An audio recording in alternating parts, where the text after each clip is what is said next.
Back at Dreamland Encounters. I'm here to share real-life stories about mysterious beings from beyond our skies. Perfect for helping you relax and drift off asleep. Friday night in late March brought a crisp, cold made your breath visible after sunset. I was 17, in my final year of high school in Kirkcaldy, hanging out with friends Yuen, Grant and Lisa near He Coastal Park. We sat on a low stone wall by He Dunes, munching chips from He local shop and watching He ID roll in. Darkness surrounded us, with street lights barely reaching our spot. I remember He time was around 9:30 or 10 when something strange began to unfold. An unnatural silence fell first. Waves were still present. Though the constant coastal wind had vanished completely. We'd been joking around when Lisa suddenly pointed overward He water, asking what she was seeing. A quick glance revealed no boa lights, just 3 distinct lights hovering above the horizon. These lights glowed a dull orange, like dying embers, evenly spaced and perfectly still. We stood up on a wall for a better view, trying to understand what we were witnessing. Ewan Reed filming with his phone. B screen showed only black, even with He flash on. Frustrated, he gave up. For about a minute we observed He's mysterious lights, discussing possible explanations like flares or unknown aircraft. Suddenly, He middle light dropped straight down into He water, or so I appeared. A moment later, the other woe lights blinked out, leaving only dark sea behind. We waited, hoping for more, but nothing happened. Soon, He wind rushed back, cold and salty. We decided keep his experience ourselves, agreeing I sounded weird share with our parents. By Monday morning's first period maths class, I seemed like just another unusual night. Something felt strange. K-Day, this is Cal, our teacher. Left He briefly returned. Looking unsolved, keep reading quietly through He window. I spied men walking down He corridor onward, He staff room. They were dressed identically in black suits. Nor 2 men stood out starkly in the school hallway. Their appearance was striking, crisp white shirts, black ties, meticulously neat, one tall and thin, the other shorter but broader. Their presence felt unusual. Lisa approached me, asking if I'd noticed them. Yuen and Gran confirmed they'd seen the strangers too. These weren't typical school visitors. No folders, no clipboards. Their pale faces and perfectly parted hair seemed deliberate. During lunch, whispers from a young teacher near the staff room caught our attention. She spoke about mysterious men asking if anyone had been talking about the sky. We hadn't mentioned the lights to anyone, and we were certain of this. Mr. Stir Forbes, our head teacher, looked visibly uncomfortable when speaking with them. As we passed, their glances felt calculated, like they were mentally checking faces. By the last period, the men had disappeared completely. When we asked an office staff member about them, she deflected with a tone that suggested she wanted no further discussion. That night at Lisa's place, we felt unsettled. Their specific question about the sky seemed too targeted. Strange occurrences began mounting over the next week. A black car regularly parked across from the school during lunch breaks. Engine off, windows up, the driver never emerged. When Gran tried getting a closer look, it drove away, slowly. My phone started acting oddly. During a call with Yuan, I heard strange clicking sounds and unexpected silences. The screen recording app would open unprompted. Lisa mentioned her mum had received a phone call with only breathing on the line. Weeks later, walking home after dark, I thought I spotted them near the bus stop. Same suits, same stance, staring ahead. A passing car blocked my view, and when it moved, they had vanished. I wasn't sure if the encounter was real. The coastal path where we'd originally seen the lights remained an unresolved mystery. Knight had finished lunch and decided to walk up to Arthur's seat. The sky was a pale winter blue, and the city felt quiet and washed out, like the moment after snow melts. I always bring my camera, more out of habit than serious photography, wanting a tangible memory of the day. Halfway up the trail, something caught my attention, bright and hovering just above the eastern slope, completely motionless. Initially, I thought it might be a drone or a weather balloon, but its behavior was different. Perfectly still, and symmetrical, it didn't reflect sunlight like the surrounding landscape. I took several photos, carefully focusing to ensure sharp images. The object remained stationary while city sounds faded to a background hum, and an odd stillness seemed to thicken the air. Then in an instant, it vanished. No gradual fade, no movement, just gone. I continued photographing as I descended, hoping to capture some trace of the object. At home, I examined the images on my computer. There it was in multiple shots, bright and clearly visible above the trees. Each time I zoomed and adjusted the contrast, the image reappeared. I didn't share this experience immediately. The next morning, arriving early at my small independent design studio in the old part of town, something felt different. No, in my small studio, the exposed brick and creaky floors felt familiar. That morning started like any other. I had just booted up my computer when the door opened. Two men entered, sharp in black suits and white shirts. Their shoes gleamed so brightly they caught the morning light, sending reflections across the floor. The taller one spoke first, his voice calm and measured. We need to inspect your camera for errors. I froze. Something felt off. My camera, I stammered, unsure.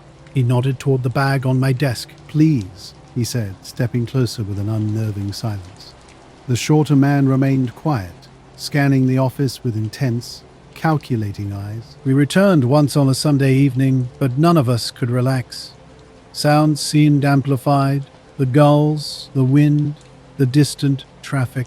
We didn't see any lights and left after just 10 minutes. Even now, when driving that route at night, I find myself scanning the horizon for those mysterious orange glows. Whenever someone at the school mentions inspectors or visitors, I recall those two men in black suits who somehow knew to ask about the sky before anyone had spoken. The camera's mysterious event consumed me. Methodically, Hay measured everything: room layout, monitor angles, desk distances. Their approach felt strange, a way compelling compliance. As Hay worked, Hay blocked my view of his screen, exchanging knowing glances. "That will suffice," Hay declared before vanishing without explanation, leaving no race. Upon reviewing my photos, I discovered the mysterious object had disappeared. Images once showing a bright shape hovering above a slope now displayed only normal clouds and sunlight. I tried every method. Raw files, different programs, even another computer, but nothing remained. Rational explanations felt inadequate. My backup files from the night before had been intact, bar now were altered. A folder remained, the critical frame was gone. I consulted my photographer friend Mark, who suggested a lens flare. I sensed something deeper. Strange details emerged in the following week. Black cars with interwindows parked near his studio. Unfamiliar figures lingered just beyond view. 9 coats stood motionless at his street's edge, vanishing when I looked directly ahead. One nigh, I returned Arthur's seat, seeking grounding and hoping capture another shoal. City lights winkled below, mists rolling across the hills. My camera ready, I scanned the landscape. No bright shape, no drone, no flare appeared. Bus! The feeling of being watched persisted. Shadows at my vision's edge seemed exaggerated. Every slight movement in the fog felt like an intrusion. Since then I've kept my camera close, never ended. I rarely discuss the incident, understanding its inexplicable nature. Sometimes I check backup files, hoping the object will reappear, or some error might reverse itself. I never does. I can explain air arrival or why the photos changed, only how Hay did. The men in black never returned, but I remain vigilant, especially on clear days when the wind cuts across the landscape. The night was dark and rainy, with my old white transit van cruising along an empty stretch of road near Perth. September's misty rain had been falling steadily, the kind that doesn't look significant until it soaks through your jacket. Occasional lorries passed by on the mostly deserted A9 highway. Around 9 p.m., just past the Langardi turnoff, something strange started happening. A light appeared in my side mirror. At first, I thought it was a motorbike, but it didn't move like a bike. The glow was soft, almost pale, too steady with no wobble or height variation. I'd slow down, and it would slow down. Speed up to 70-75, and it would match me exactly. The speedometer needle sat at 72, becoming my only anchor in a moment that felt increasingly surreal. Though I knew the speed limit was 60 for vans, this long, empty road seemed to invite a different rhythm. The pale glow hung persistently in my rearview mirror, never reflecting on the road or the van's body. My hands began sweating. Was this some kind of drone? The thought seemed absurd given the weather and speed. Rain blurred my windscreen, leaving only that floating orb as a clear image. When I needed to overtake a slower car, the light smoothly shifted position, now aligning with my left rear quarter. Just before the Broxton roundabout, it vanished. No fade, no dramatic departure, just gone. I slowed to 50, half expecting its return. Nothing. By the time I reached home in Craigie, I'd rationalized it as a strange vehicle light or reflection. My wife noticed my paleness, but I brushed it off as tiredness. 3 days later, 2 men appeared at my garage. They stood side by side, both in dark suits, white shirts, thin black ties, with no mud on their polished shoes, no signs of the morning's drizzle. One was tall, with a narrow face and slicked back dark hair. The other was shorter, with nearly invisible pale eyebrows. Both looked to be in their mid-40s. The tall one spoke, his voice carrying an unsettling calm that made the hair on my neck stand up. Something was watching from the mist, a quiet dread that doesn't scream but lingers, settling in your chest and making you question the ordinary. 2 figures appeared at the garage that morning, a tall and short pair who stood silently. I wasn't sure what was happening when I first saw them. The man's voice was flat and emotionless, asking if my speedometer had stopped at 72. I laughed nervously and said, "What?" His speedometer wasn't stopped, and no names were exchanged. He tilted his head slightly, bird-like, and asked if I was sure, though it wasn't really a question. His companion remained silent, staring with unsettling light grey eyes that made me want to look away. I tried to sound normal, explaining this was a garage and asking if they needed something fixed. They scanned everything slowly, tire racks, oil drums, the floor. The woman finally spoke, more stating than asking, "Were you alone?" When I responded with confusion, she had already turned to her companion. They exchanged a look I couldn't interpret. Without another word, they walked out. I followed to the door, but by then they were halfway down the lane, walking perfectly in sync toward the street. No car, no umbrella, just walking away. After they turned the corner, I returned inside to find my phone black despite being charged. No calls came through that morning, which was unusual for a Friday. I worked on a Fiesta and tried not to think about it. Small oddities lingered. A warm electronic smell near the shutter. Customers mentioned council workers had been asking about me. Though the council denied sending anyone, I kept checking mirrors while driving home. 2 weeks passed with minor strange occurrences. The van's dash clock randomly ran 2 hours slow one morning. Battery was fine, and my wife hadn't reset it. I started locking the van inside the unit. Some nights I thought I saw an old black Jaguar parked near the estate when closing up, but it would vanish by the time I reached the road. I didn't tell the full story for a while. To inquiries about the encounter, I'd brush it off as probably being inspectors or a drone, trying to dismiss something that felt deeply unsettling. About a month ago, I was out by the shed late one night working on my boat engine near Layak. The sky was clear, wind low. As midnight approached, I stepped out with a mug of tea. And that's when I first saw them. Some nights, I can't stop thinking about what happened. It started with white points darting across the sky in ways no aircraft or satellite could. Maybe 3 or 4 lights, moving with impossible speed. They'd zip across in less than a second, then stop dead. At one point, they formed a triangle before splitting apart. No sound, no trails, just these strange lights dancing overhead. I lost track of time watching them. Minutes, maybe 10.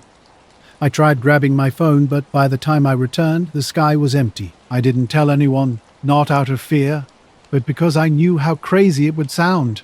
My neighbor Callum would have just laughed it off as local folklore or military exercises. A week later, there was an unusual knock.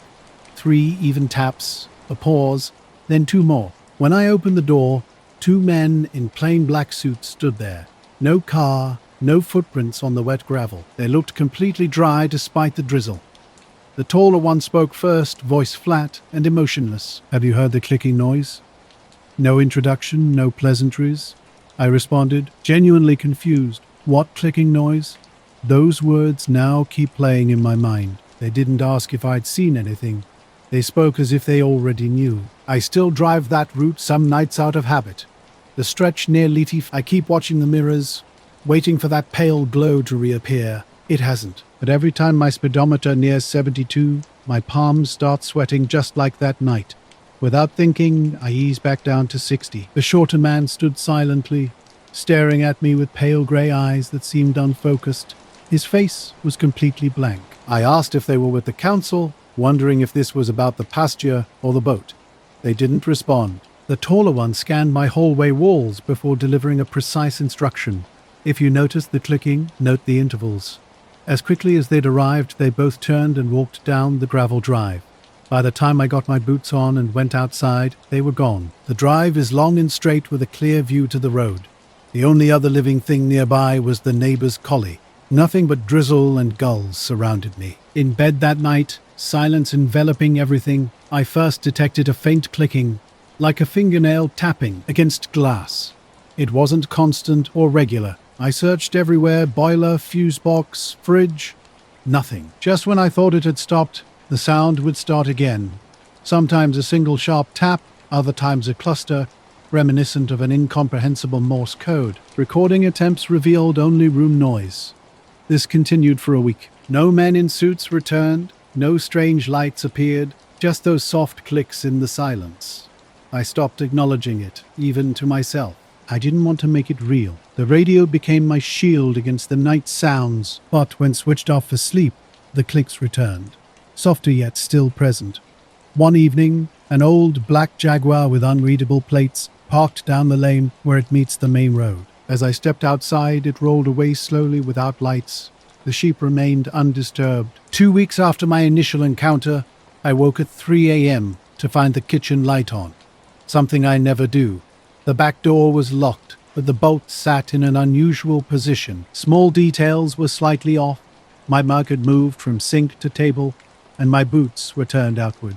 The clicking sounds changed. Less random now, more structured. Sometimes 3 quick taps, then a pause, then 2, exactly matching the knock from that first encounter. I hadn't seen the men again, but when smoking outside at night, I sensed someone watching from the dark edge of the pasture. No movement, no shapes, just a feeling. Earplugs proved useless. The clicks remained faint, but seemed closer, almost inside the room. I told no one, not even Callum. How could I explain? 3 weeks had passed since they came to the door. No follow-up, no letters, just one haunting question echoing. Have you heard the clicking noise? Late October found me camping near Loch Lomond, cold and damp, with fog rolling off the water in thick waves. I'd chosen a small clearing. Near the northern shore, secluded from the main parking area, my plan was simple. Set up the tent, start a fire, spend the night reading and listening. By 8 p.m., the fog had thickened. The tree line was almost invisible. The water lay flat and dark, reflecting nothing.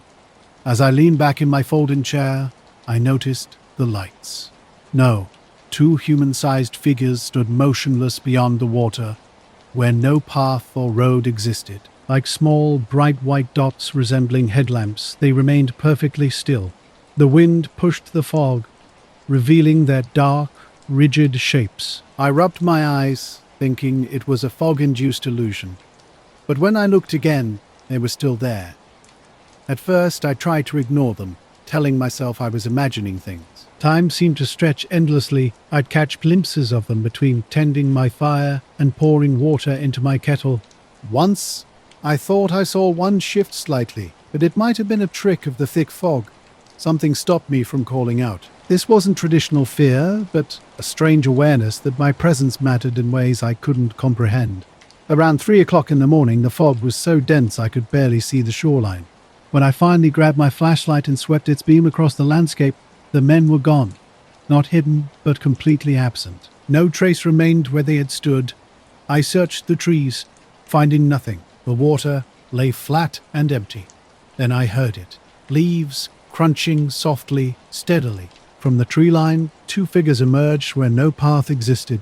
They walked deliberately, moving upright toward a distant point before vanishing behind another line of trees. Their black silhouettes blended seamlessly with the night fog. At dawn, when the mist lifted, I inspected the ground. Impossibly, there were no footprints, no crushed grass, not even a broken twig. The clearing looked untouched. I packed my gear slowly, half expecting them to reappear. Driving back to my flat in Glasgow, I continuously checked the rearview mirror. The A82 stretched empty behind me. By the time I reached the city, the entire experience felt like a dream, something I was meant to forget yet couldn't. The farm has been in my family since my grandfather's time. A stone farmhouse, a few fields, and a barn sitting about 15 miles outside. It was late October with those damp nights, and the night was thick with a heavy air, stars blurred behind a misty film. I camp often, usually alone, and I've never encountered anything like this before. Around midnight, I went out to check the north field because the sheep had been unusually restless. That's when I saw it. A glow hovering just above the tree line at the far end of the field. Initially, I thought it might be a helicopter or a searchlight from a local event, but there was no sound, not even the distant hum you'd expect from a rotor engine. It wasn't a beam of light. The glow seemed contained, almost part of a solid shape, yet the shape itself was difficult to define. I've tried to rationalize the experience, considering it might have been another camper, a prank, or a trick of fog and imagination, but the way they appeared and disappeared, the fact that no path or boat could have brought them here, simply doesn't make sense. I don't know what they were doing, or why they were watching me, but I do know one thing. Whatever it was, they had been waiting, and I had somehow stumbled into their observation. When I tried talking to friends about it, most dismissed it as other campers or fog playing tricks. Weeks later, I returned to the spot in daylight, retracing my route to the clearing. The shoreline was empty. The trees were the same. Nothing suggested anyone had been there at all. I never saw the figures again. I haven't seen anyone in a black suit since, and I haven't returned to that campsite at night. But sometimes, driving along the A82 after work, when the light hits the water in a certain way, I catch a shadow or a flicker in the corner of my eye. I swear I see them standing at the edge of the loch, still watching. I tell the story only now because it's been years and it stayed with me, tucked into the back of my mind where I can't quite reach it. Some nights I still picture them out there, black shapes in the fog, patient and motionless, waiting for someone else to notice. Even writing this, I check the windows, half expecting to see them on the far shore, standing silently, staring back. My novel, one moment, triangular the next. The strange light shifted depending on how I moved my head. Standing at the fence, my breath visible in the cold air, I listened. Silence hung heavy. The sheep, usually skittish, were now pressed together near the barn, unnaturally still. A weird pressure pulsed in my ears, similar to the sensation before diving underwater. After about 30 seconds, the glow dimmed. The morning was heavy with highland fog draping the landscape like a wet cloth. As I stepped outside to feed the animals around 7 a.m., something immediately felt wrong. At the far edge of my property, just past the stone wall overlooking the north field, two men in black suits stood absolutely motionless.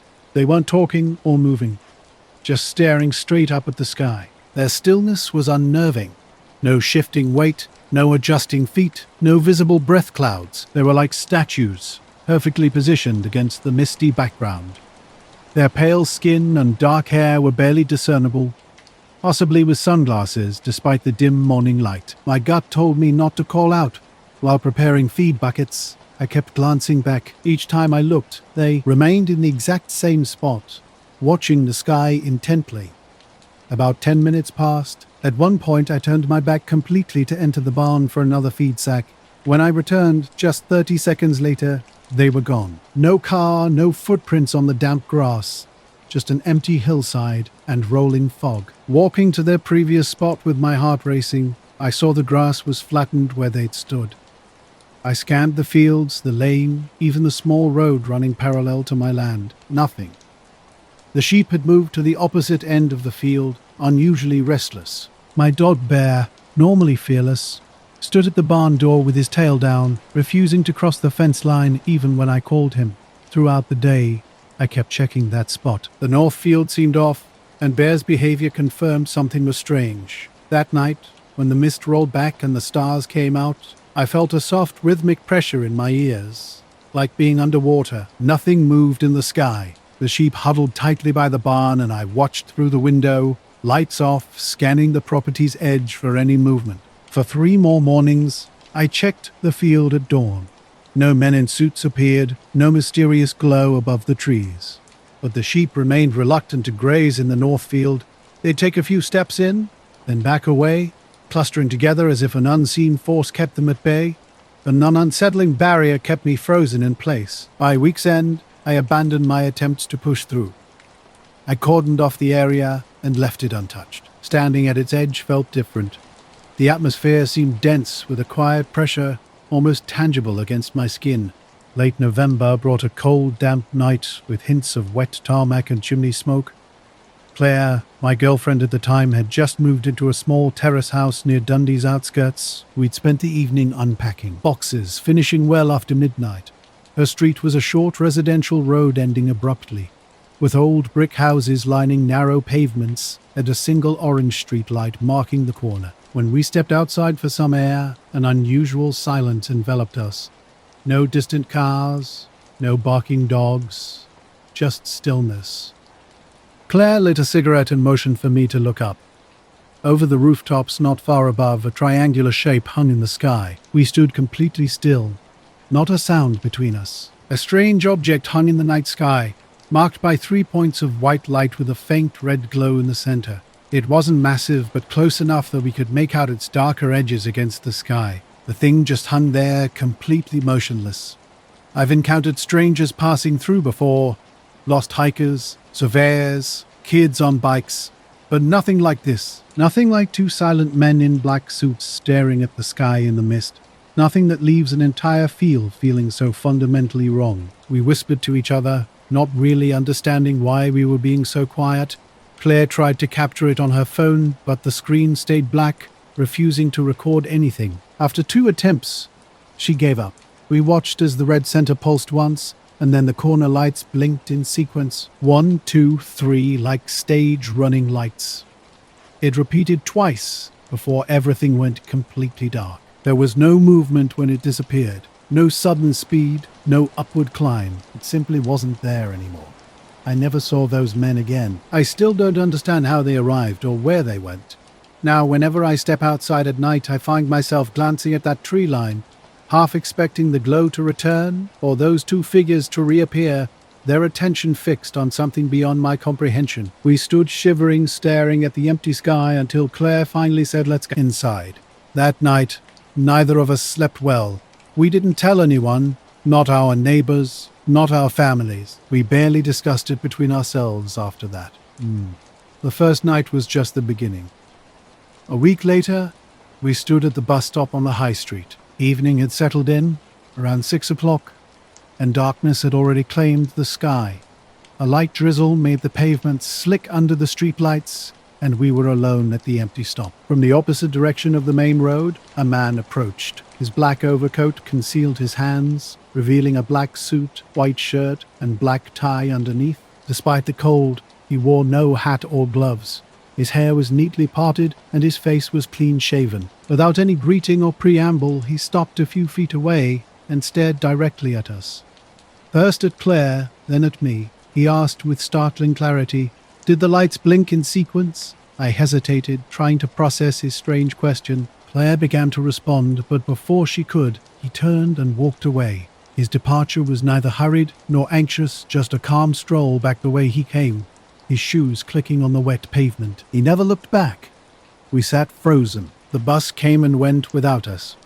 When we finally spoke, Claire's only words were, "How did he know?" Strange occurrences followed. One evening, leaving Claire's place, I noticed a black car parked at the end of her street. Its engine was off, windows tinted, the driver's silhouette was barely visible.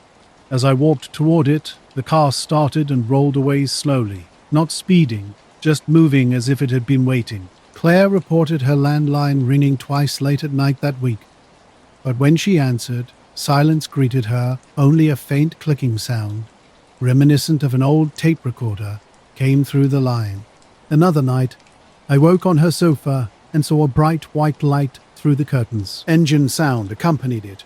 By the time I pulled back the curtain, the street was empty. We never saw the triangular craft again, nor did we see the man directly. Weeks later, at the same bus stop, I spotted a tall figure at the street's far end. Standing under a lamp, wearing a black coat with hands in his pockets, he remained completely motionless. When a bus passed and blocked my view for a second, he vanished. I tried reasoning it out. Maybe it was a new type of drone. Maybe the man had overheard us talking. But nothing added up. We had been completely alone when we saw the craft. We hadn't told a soul. The only people who knew were me and Claire, and she swore she hadn't mentioned it to anyone. By January, Claire moved closer to the city centre. The car stopped showing up. The phone calls stopped too. We never got an explanation. The night I first saw something strange was just after midnight, driving home from a friend's place near Stirling. The roads were quiet, slick with a thin mist settling over the hills. My headlights cut through the fog in long, narrow beams as I carefully watched the road's bends, still thinking about swerving around a deer the week before. On a long stretch between the village and city outskirts, something caught my eye. At first I thought it was a shadow, maybe a fallen branch or debris. Then it moved, crossing the road slowly and deliberately, completely silent. It was a black shape low to the ground with edges that didn't reflect my headlights like a normal object would. I slammed the brakes instinctively, heart pounding. This didn't move like an animal. Instead, it glided smoothly across the road and disappeared into the mist. I sat gripping the wheel, convinced I must have imagined it, that my eyes were playing tricks. Who would believe me? Not my friends, not my partner. I continued driving home slowly, glancing repeatedly into the rearview mirror. The mist hung low on the streets, an unsettling feeling of being watched consuming me. A few nights later, I was having a late dinner in my flat, the radiator humming softly in the background. A deliberate slow knock interrupted my meal. Unusual, since most people who visited at this hour either called ahead or didn't knock at all. When I opened the door, 2 men stood before me, dressed identically in black suits, white shirts, black ties, and shoes that gleamed in the hallway light. Their faces were blank, pale in the porch's glow. "Good evening," one said evenly. "Is your vehicle still functioning?" The question struck me as bizarre. My car worked fine, as far as I knew, yet something in his tone suggested he already knew something I didn't. "Yes," I managed, my voice higher than usual. They nodded slightly, offering no further explanation. The shorter man studied me from head to toe, not threateningly, not friendly, just observing. Before I could ask what they meant, they turned and walked down the stairs, vanishing into the fog. No car started, no footsteps faded. They were simply gone. In the following nights, strange occurrences became routine. Street lights flickered at odd intervals. Shadows that matched no visible object danced at my periphery.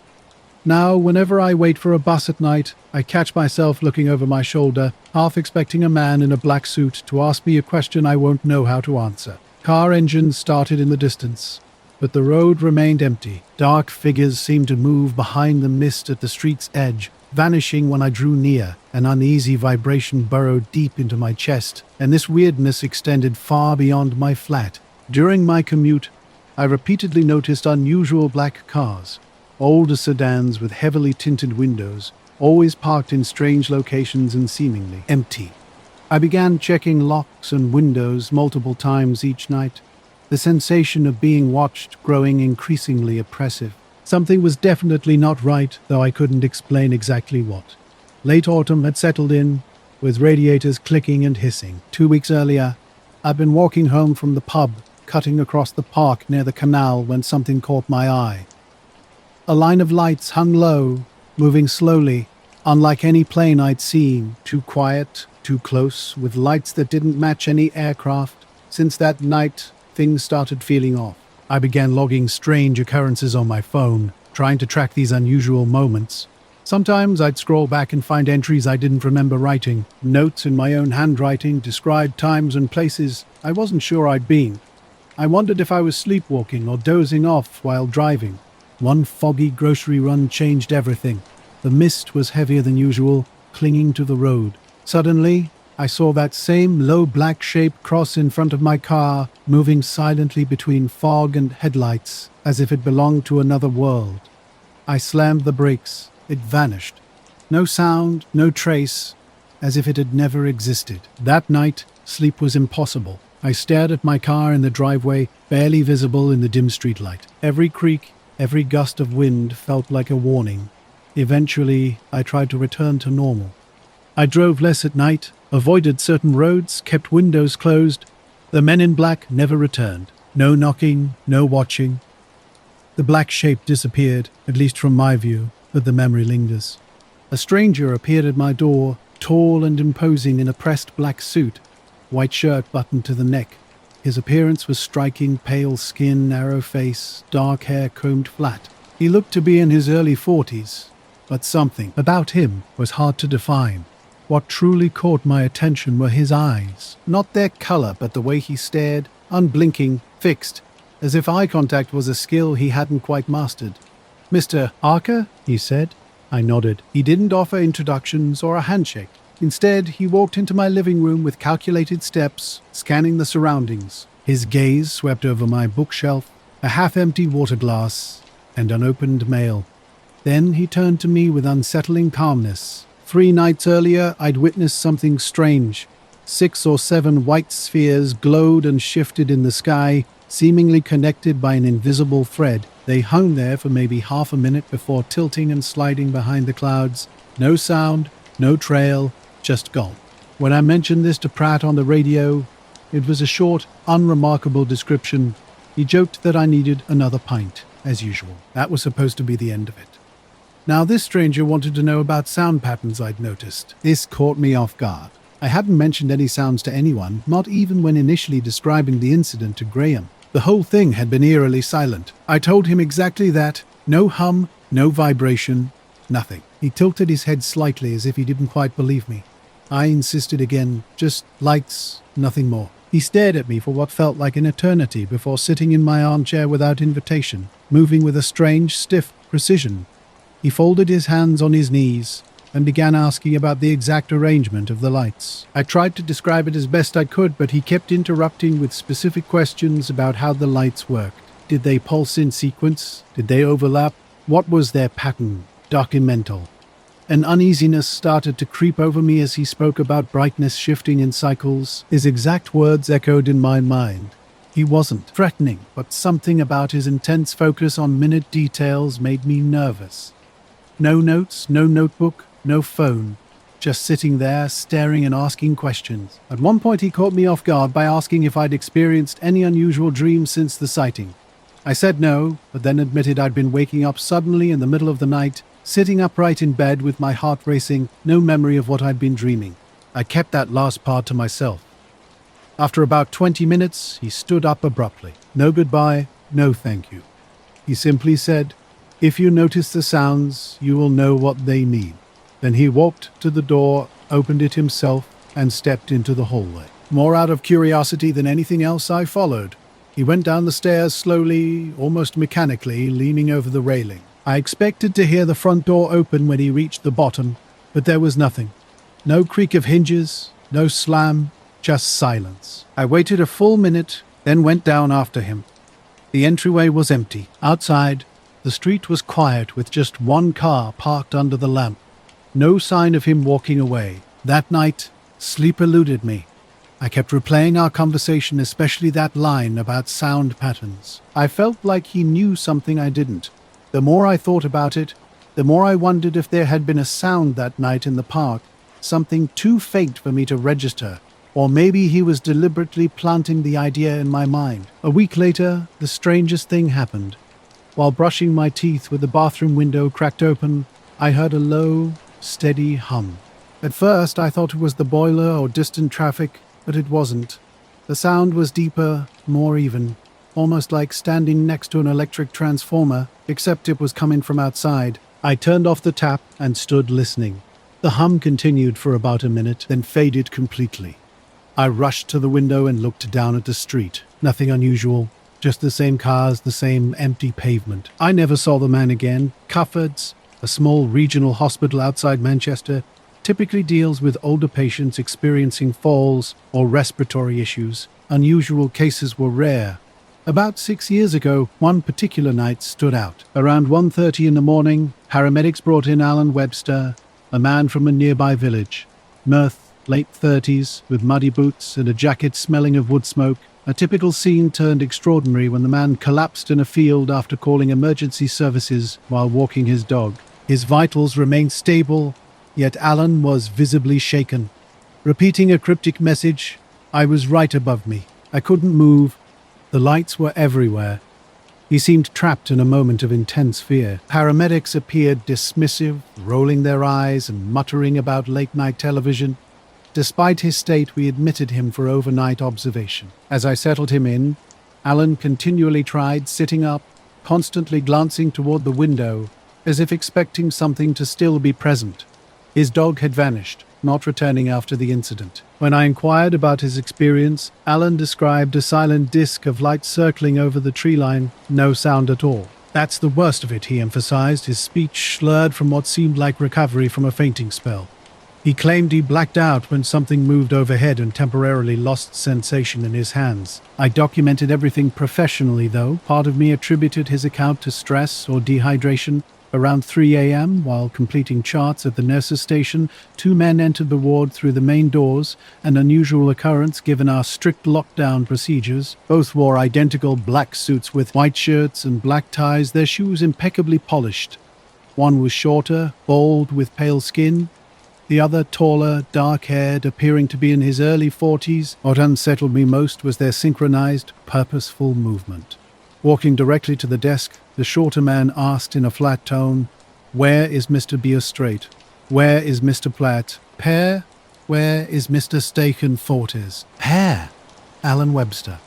Their arrival felt odd. Hospitals can be strange places, especially late at night. The taller man's voice remained calm, but his accent suggested he wasn't local or even clearly British, almost as if he had learned the words phonetically.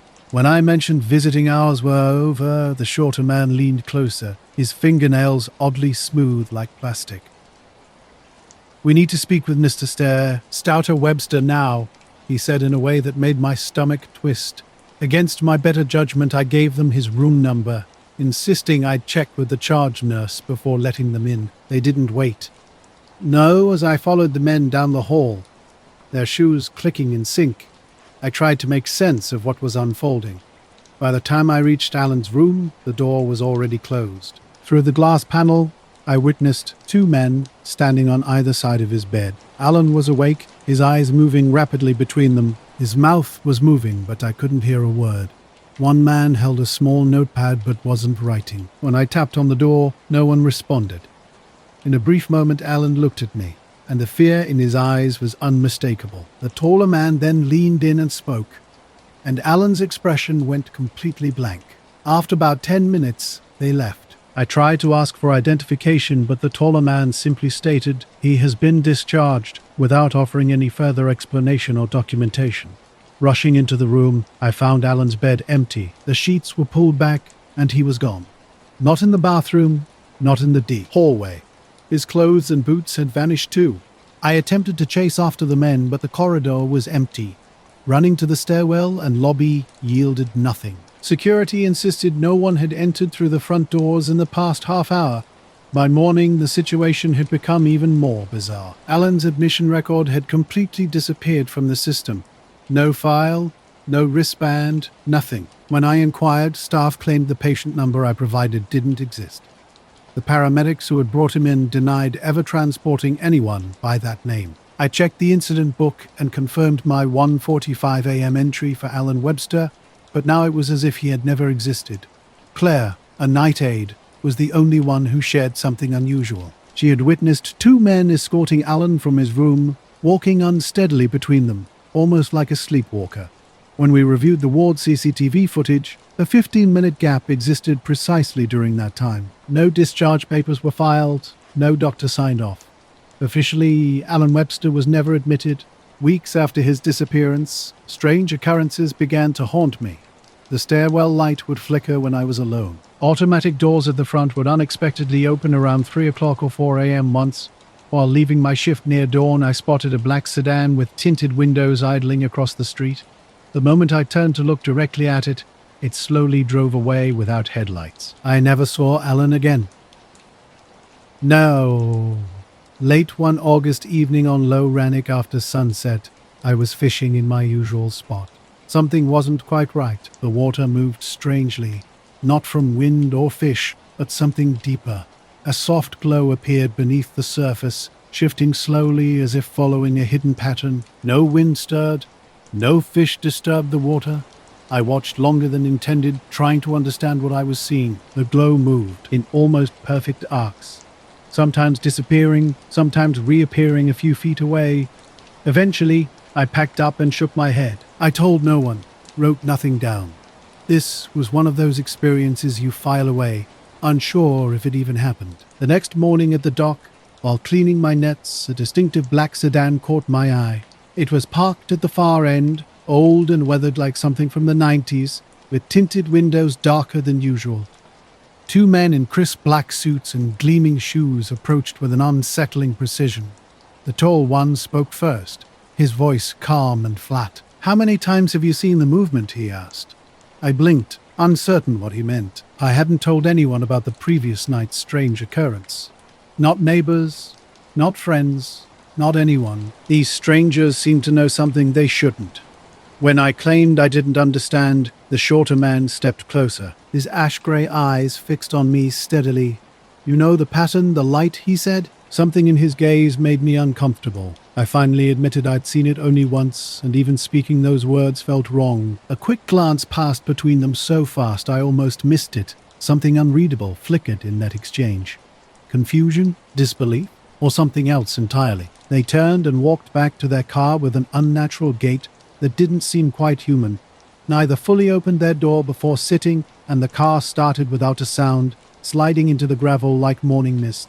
Then it was gone, as if it had never existed. I tried to shake off the encounter, telling myself I'd imagined it, but later, something unsettled me. When I checked the dock, there were no footprints. The gravel remained undisturbed, with no trace of tire tracks. It was pristine, as if nothing had happened. That evening, I returned to the dock. The water surface was smooth and black, silent. Late September, about 10 years back, I was living in a small village outside Inverary in Aberdeen. A quiet place surrounded by barely 2 shops and a pub to speak of. Nights were darker then, no street lights beyond the main road, and on clear nights, stars stretched uninterrupted across the sky. One night, just after 11, I was walking home from a friend's house. The air carried that early autumn sharpness, and fields were heavy with cut silage. My torch illuminated the dirt path, helping me avoid tripping on ruts. When I finally looked up, something caught my eye above the tree line. A shape was blocking out part of the stars. At first, I thought it was a cloud, but it was too precise. 3 straight edges, forming a perfect triangle. I stopped walking completely still. It moved slowly, silently, gliding without a sound. No engine noise, no branch rustling like a low-flying plane might cause. 3 white lights, steady and unblinking, outlined its edges. It passed directly overhead in maybe 20 seconds, then continued toward the hills, blending back into darkness. I didn't run home, but I felt frozen, my body unsure how to react. Fell watched like I wasn't supposed to be here. I packed up early and walked back to my small cabin, scanning the tree line constantly. I saw no one, but kept looking, half expecting to catch a glimpse of a suit or a watch reflection. For nights afterward, shadows near the dock's edge haunted my peripheral vision. Something about those 2 men who asked questions stayed with me. They were precise, methodical, checking a record I didn't know existed. The way they looked at each other after I spoke once, it was strange. They vanished like they were never real. They were outside my window, but every time I stepped out, they'd disappear. No car, no people, nothing. The lock seemed different somehow. Quieter, heavier, light. It was holding its breath. I haven't returned to that part of the loch since. I still fish the area, just not here. Now, when the wind is right and the loch is dark, I sometimes imagine them walking up the hill toward my cabin again. Part of me wants answers, but another part knows I'd rather not find out. So, I watch from the hill's edge, letting memories sit quietly like the water's surface, a place I'll never fish near again. Lot of that dock, and I've never told anyone what happened. There's no proof, just the memory of 2 men who knew something I never said. Night after night, I kept the encounter to myself, not even telling my wife. What I'd seen remained my secret. A strange movement in the sky had defied any aircraft I'd ever seen, and sleep became a restless replay of those moments. The next morning was bright, with damp streets washed clean by recent rain. Walking to the shop, I was halfway down the lane near the old church when a man appeared from around the corner. His appearance was striking: a black suit, white shirt, thin black tie. In our small village, such formal attire was rare outside of Sunday service or funerals. He stopped directly in my path, his presence unsettling. His pale skin and dark eyes held an unnatural stillness. No twitching, no blinking, just a frozen, intense gaze. Then he spoke, his voice calm but strange.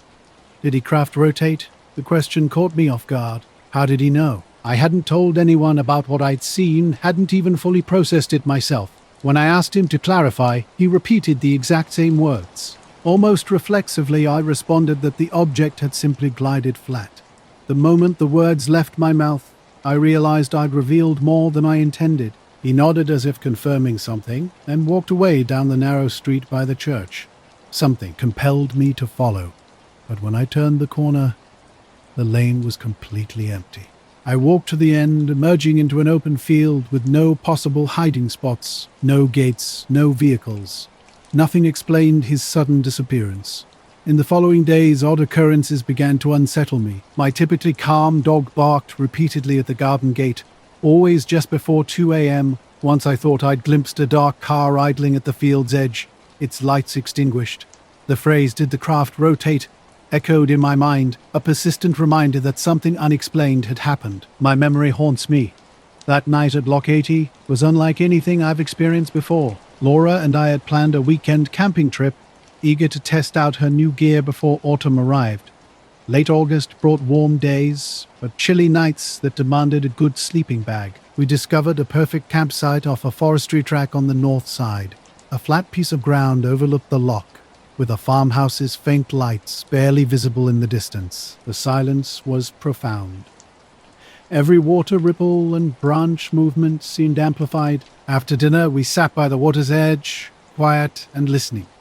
Around 11 o'clock, when darkness had fully settled, Laura spotted something unusual. What started as a potential star attraction transformed into something extraordinary, a pale light that seemed to defy natural explanation. Now a yellow sphere, roughly the size of a lantern, hovered about 100 feet above the water's surface. Two more joined it, maintaining precise spacing. These weren't typical aircraft lights. They glowed with a steady, pulsing quality that made the water beneath shimmer. Silently moving across the loch, they performed an inexplicable dance. At one point, they lowered closer, creating mirror images, 3 spheres above, 3 reflecting below. After about 15 minutes, they rose higher and vanished without trace or sound. We returned to the tent, mostly silent. That night, I lay awake, listening intently for unusual sounds. Nothing came, just occasional fish splashes and wind through heather. The next morning, while unzipping the tent, I noticed 2 men standing nearby. Their attire seemed bizarrely out of place in our remote wilderness setting. Dark suits, black ties, and crisp white shirts, neat and uncreased as if they'd materialized from nowhere. Weeks later, the strange man approached me, asking peculiar questions about rotation. He seemed intensely interested in some specific detail, then suddenly disappeared. No one in the village ever mentioned seeing him, and I never saw him again. To this day, I can't explain what happened that night. The memory of those light spheres and those oddly dressed men remains vivid and unexplained. We were heading home after dinner at her sister's place in Oak Ridge, traveling along dark back roads with trees and occasional pastures. It was early October, with a cool Christmas in the air and an unusually clear sky. About halfway home near some farmland, Marissa spotted something first. Hovering low above a row of trees a couple 100 yards off the road was a cluster of lights. Initially, I thought it was a plane, but the pattern was odd. These weren't blinking aircraft lights. They glowed steadily, 3 white and 1 red, arranged in a diamond shape. What struck me most was how unnaturally still they were. We slowed down and stopped on the shoulder to get a better look. The object hung silently in place. It wasn't like a helicopter. No rotor sound, no vibration in the air. Slowly, the lights seemed to rotate and then drift sideways parallel to the road. Days later, we encountered something equally strange. Two men appeared without warning or introduction. One was tall with very short, dark hair. The other had lighter hair. They asked us repeatedly if we'd heard a hum. We were driving through the forest when something inexplicable happened. At first, everything was quiet. No sounds, nothing unusual. Then, in just a moment, two tall, thin men in dark suits appeared, standing motionless at our door when we returned home. Their skin looked almost grey in the headlights, and they weren't doing what most people would do. They didn't turn to look at our car. The encounter earlier that day had been strange. We watched this thing near the tree line just sitting still until it suddenly rose up fast, unnaturally fast, and vanished into the sky without a sound. Afterward, we drove home in an eerie silence, both of us glancing out the windows as if expecting it to reappear. When we pulled into the driveway, Marissa grabbed my arm and whispered, "Who are they?" The men were walking toward us with stiff, deliberate movements that seemed like an awkward imitation of human motion. I rolled down the window halfway as they approached. One leaned toward me, his eyes impossibly dark and his expression unchanged. In a flat, mechanical voice, he asked, "Did you see it land?" That was all. My heart raced. The way he phrased the question made my stomach twist, as if they already knew exactly what we had witnessed. "No," Marissa answered quietly. The man stared at her, then straightened up. He glanced at his silent companion. We hadn't told anyone about what we'd seen. We hadn't even discussed it with each other. Yet here they were, waiting at our house. Earlier that day, Laura had noticed the sheep in the nearby field huddled tightly against the fence, as if trying to distance themselves from something. We never camped at that site again. We couldn't discuss the encounter openly, feeling that talking about it might somehow make it worse. One detail haunted me. How absolutely certain those men had been that we'd heard a hum. When I finally went to follow them up the forestry track, the track was empty. No car sounds, no footprints in the soft mud. They had simply said, "Thank you," and walked away, exchanging a quick glance as if confirming something silently. We were sitting in the car, stunned into silence after witnessing something inexplicable. The house felt different when we finally stepped outside, empty, yet something lingered. The yard seemed quiet, but the silence felt heavy. Sleep was impossible that night. Every tiny noise outside made us alert, listening intently. Around 3 a.m., I got up and double-checked all the locks. Everything was in place, but the atmosphere felt strange, as if we weren't alone. The next morning, I questioned our neighbors. Had anyone seen anything unusual on the street? No one had. I even drove up and down, scanning for any out-of-place vehicles. Nothing. What haunts me most is how precise their inquiry was. They didn't ask general questions like, "Did you see something?" Instead, they asked, "Did you see it land?" I felt like they already knew exactly what we'd witnessed and were just confirming our observation. Their departure remains completely inexplicable. No car, no sound, no trace. They turned and walked down the driveway, neither hurried nor slow, just steady, like following a predetermined path. When they reached the end of the drive, they didn't cross the road or head toward any vehicle. They just kept walking side by side until the darkness swallowed them past the streetlight. The ferry ride from St. George's was meant to be routine. Late July with cool Atlantic air and a pale blue sky, everything seemed normal. Earlier that evening, I'd been on the eastern cliffs filming gulls and waves with my phone. That's when the lights appeared. Low over the water, maybe half a mile offshore, 3 white lights with the green tinge moved together as if connected. They weren't helicopters. There was no sound. As I watched, they shifted, splitting apart and reforming into a triangle. I filmed until the image became grainy. Then suddenly they vanished. Boarding the ferry, I noticed 2 men sitting near the rear cabin window. Dark suits, white shirts, black ties, unusual attire for a summer evening ferry. Their hats sat neatly beside them, perfectly still. They didn't speak to each other or anyone else. At first, I didn't think much about them, but something felt off. The ferry crossing was unlike anything I'd experienced before. As I walked near the gangway, I noticed 2 men who stood out immediately. They weren't like the other passengers. No scrolling, no glancing around, no shifting in their seats, just pure, unbroken staring. The ferry horn sounded near the dock as I sat a few rows behind 2 peculiar men. They didn't blink, their hands folded, perfectly still, long, thin fingers unmoving. Nobody around seemed to notice how strange they were. Not the woman with 2 kids walking to get snacks. Not anyone else on the boat. The taller man turned his head slightly, and I could swear his lips formed a silent word. The other man tilted his head almost imperceptibly, as if listening to something nobody else could hear. Both straightened simultaneously like soldiers coming to attention. After we disembarked, I lingered on the pier, pretending to tie my shoe. I watched other passengers, fishermen, teenagers with bikes, couples, but these 2 men had vanished. I checked the ferry windows. Their booth was empty. No one was on deck.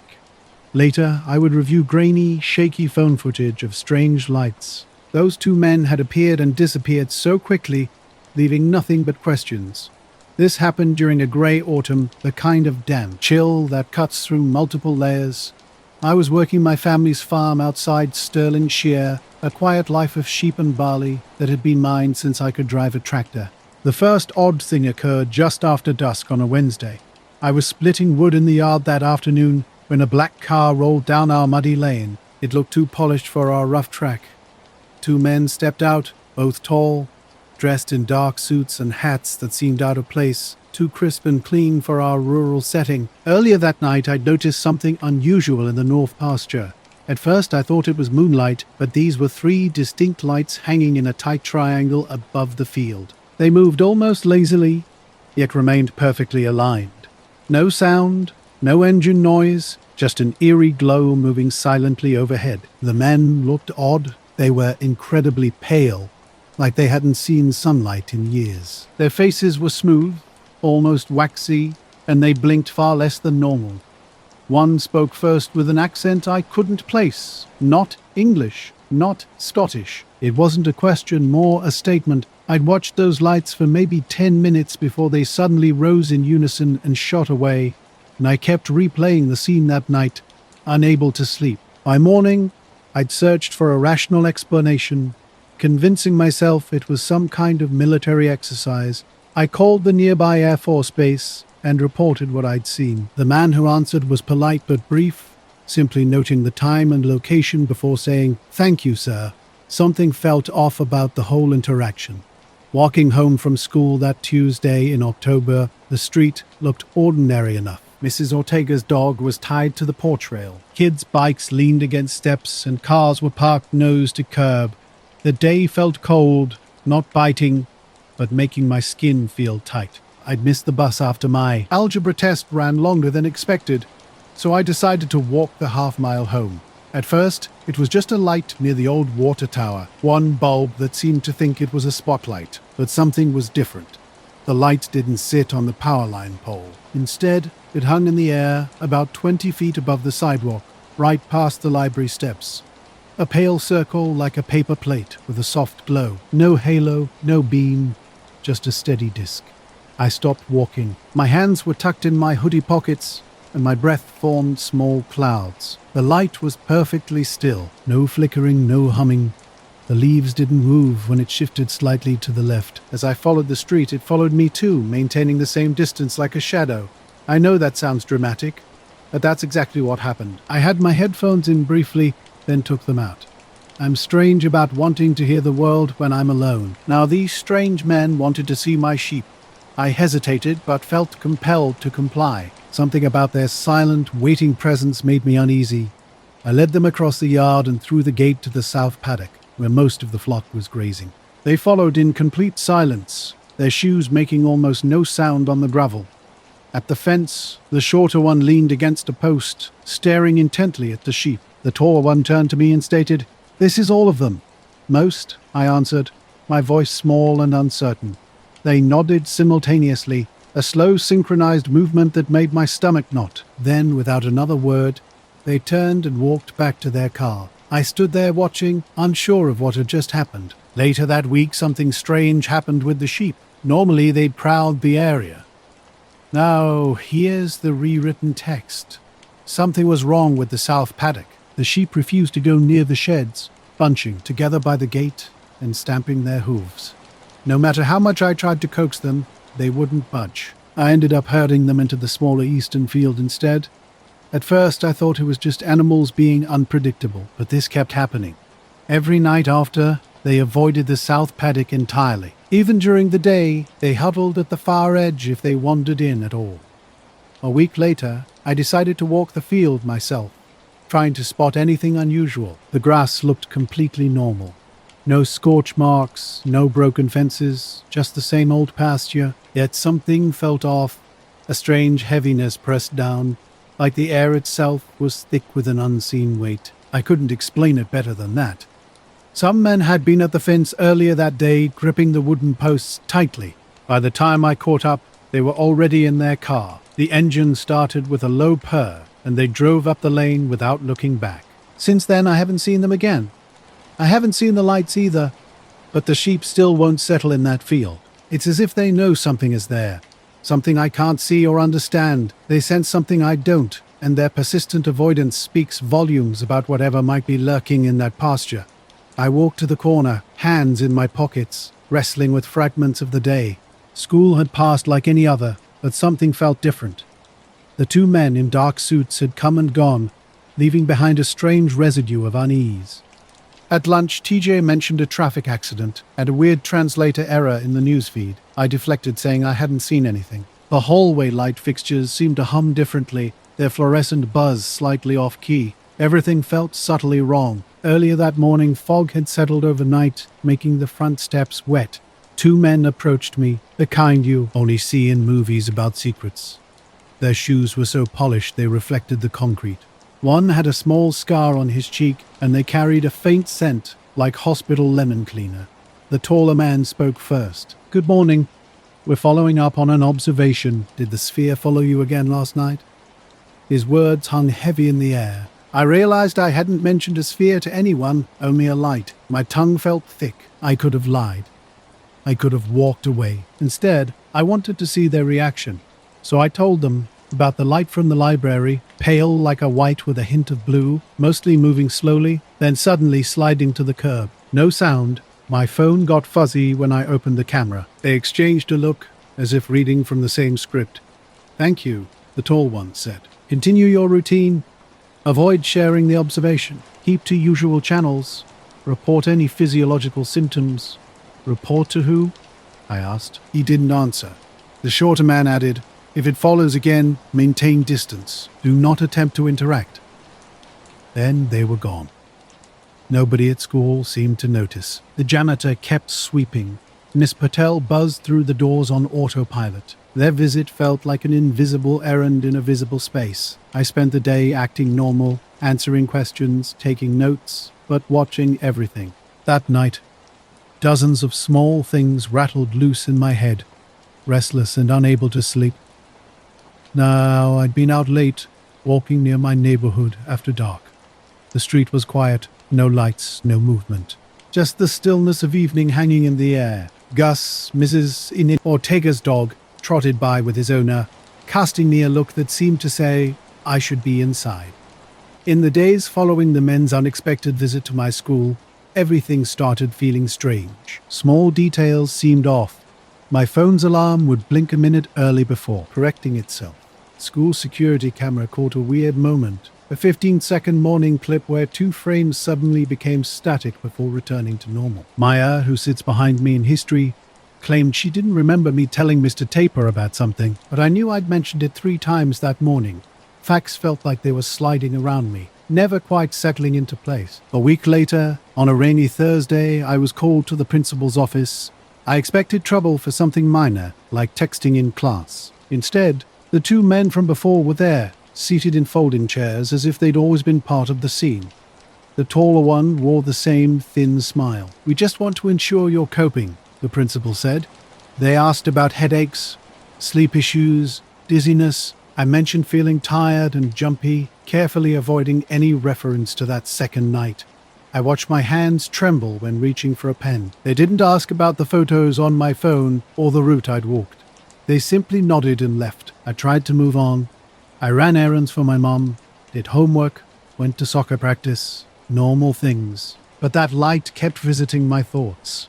On the 3rd night after their school conversation, I woke to a car door sound and the unsettling feeling of being watched. The porch light was on, but no one was there when I pulled back the curtains.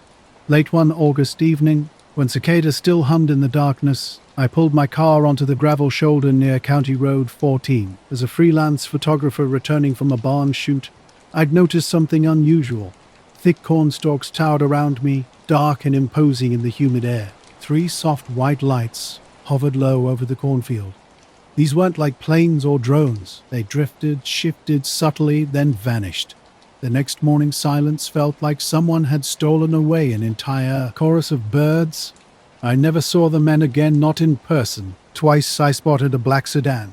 The night sky held a dull orange glow with scattered stars peeking through. I parked my car and turned off the headlights, watching the distant town's light spread across the horizon. My camera rested on the hood as I began taking photographs at different exposures. Through the viewfinder, everything looked sharper, the lights more intense than what my eyes could perceive directly. I captured about a dozen shots, noticing something strange. At one point, the lights completely vanished, only to reappear in an entirely different position. Insects buzzed in the background, creating the only sound. I decided to keep this experience to myself, understanding that people would either elevate me to hero status or dismiss me as a liar. I wanted neither. Something shifted inside me after that night. My phone camera became a subtle comfort. I'd check it more frequently, not seeking proof, but feeling safer somehow. Walking became a bit more guarded. At crosswalks, a blinking light would trigger a momentary spark of panic that would quickly subside. Life continued its steady rhythm. Classes changed. Seasons passed. Those mysterious lights never followed me again. Perhaps they had accomplished whatever purpose they came for, or perhaps they had no purpose at all. The men in suits never returned, never contacted me, never sent a single letter. The mundane continued around me. The school janitor swept floors. My phone still captured grainy sky images. Sometimes the strange isn't about dramatic moments, but about the subtle enrollment of small details afterward. A blank security camera frame, a neighbor's dog that no longer barks in its familiar way. These tiny shifts made me watch the sky longer than I probably should have. They're why I now lock my door twice each night. A habit maintained ever since. Power lines buzzed faintly along the road, creating an atmosphere that was odd but not threatening. Suddenly the lights blinked out completely. After waiting a while, I prepared to head home. That's when they appeared.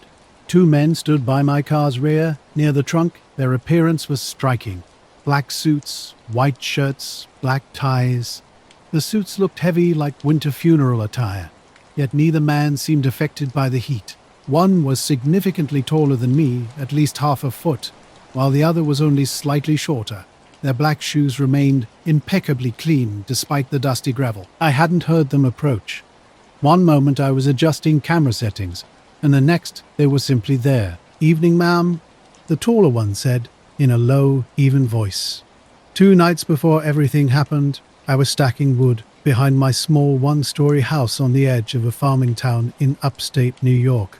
The kind of quiet place where everyone knows each other. I work at the feed store. Nothing exciting. Suddenly I spotted something strange in the sky.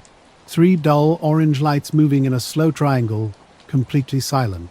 They passed overhead, stopped for a few seconds, then shot east faster than anything I've ever seen. I didn't tell anyone, not my neighbors, not my co-workers. I didn't even take out my phone. That Friday night I was watching TV with the dog at my feet when someone knocked on the front door. These weren't quick taps, but 3 steady knocks. Nobody drops by out here without calling first, and I wasn't expecting anyone. When I opened the door, a tall, pale man in a black suit stood on the porch. His white shirt and black tie looked formal, and his polished dress shoes seemed absurdly out of place on a muddy farm road. He didn't smile or introduce himself. Later, on the open field, their voices barely carried across the distance. "We'd like to see the camera you use," they said. I gripped the camera tighter and asked who they were. They didn't respond. The shorter one repeated the exact same line, word for word, as if reading from a script. Their delivery was unnervingly uniform. No accent, no emotion. When I asked why, they stared silently for a full 5 seconds. Their faces were pale but not sickly, impossibly smooth in a way that made determining their age difficult. Dark hair was parted precisely on the side, cut short like in an old photograph. Finally, the taller one spoke, his lips barely moving. To verify, I stepped back toward the driver's door, declaring I wouldn't hand over my camera. Simultaneously, they both smiled, an identical rehearsed expression with a small upturn at the corners, revealing perfectly even teeth.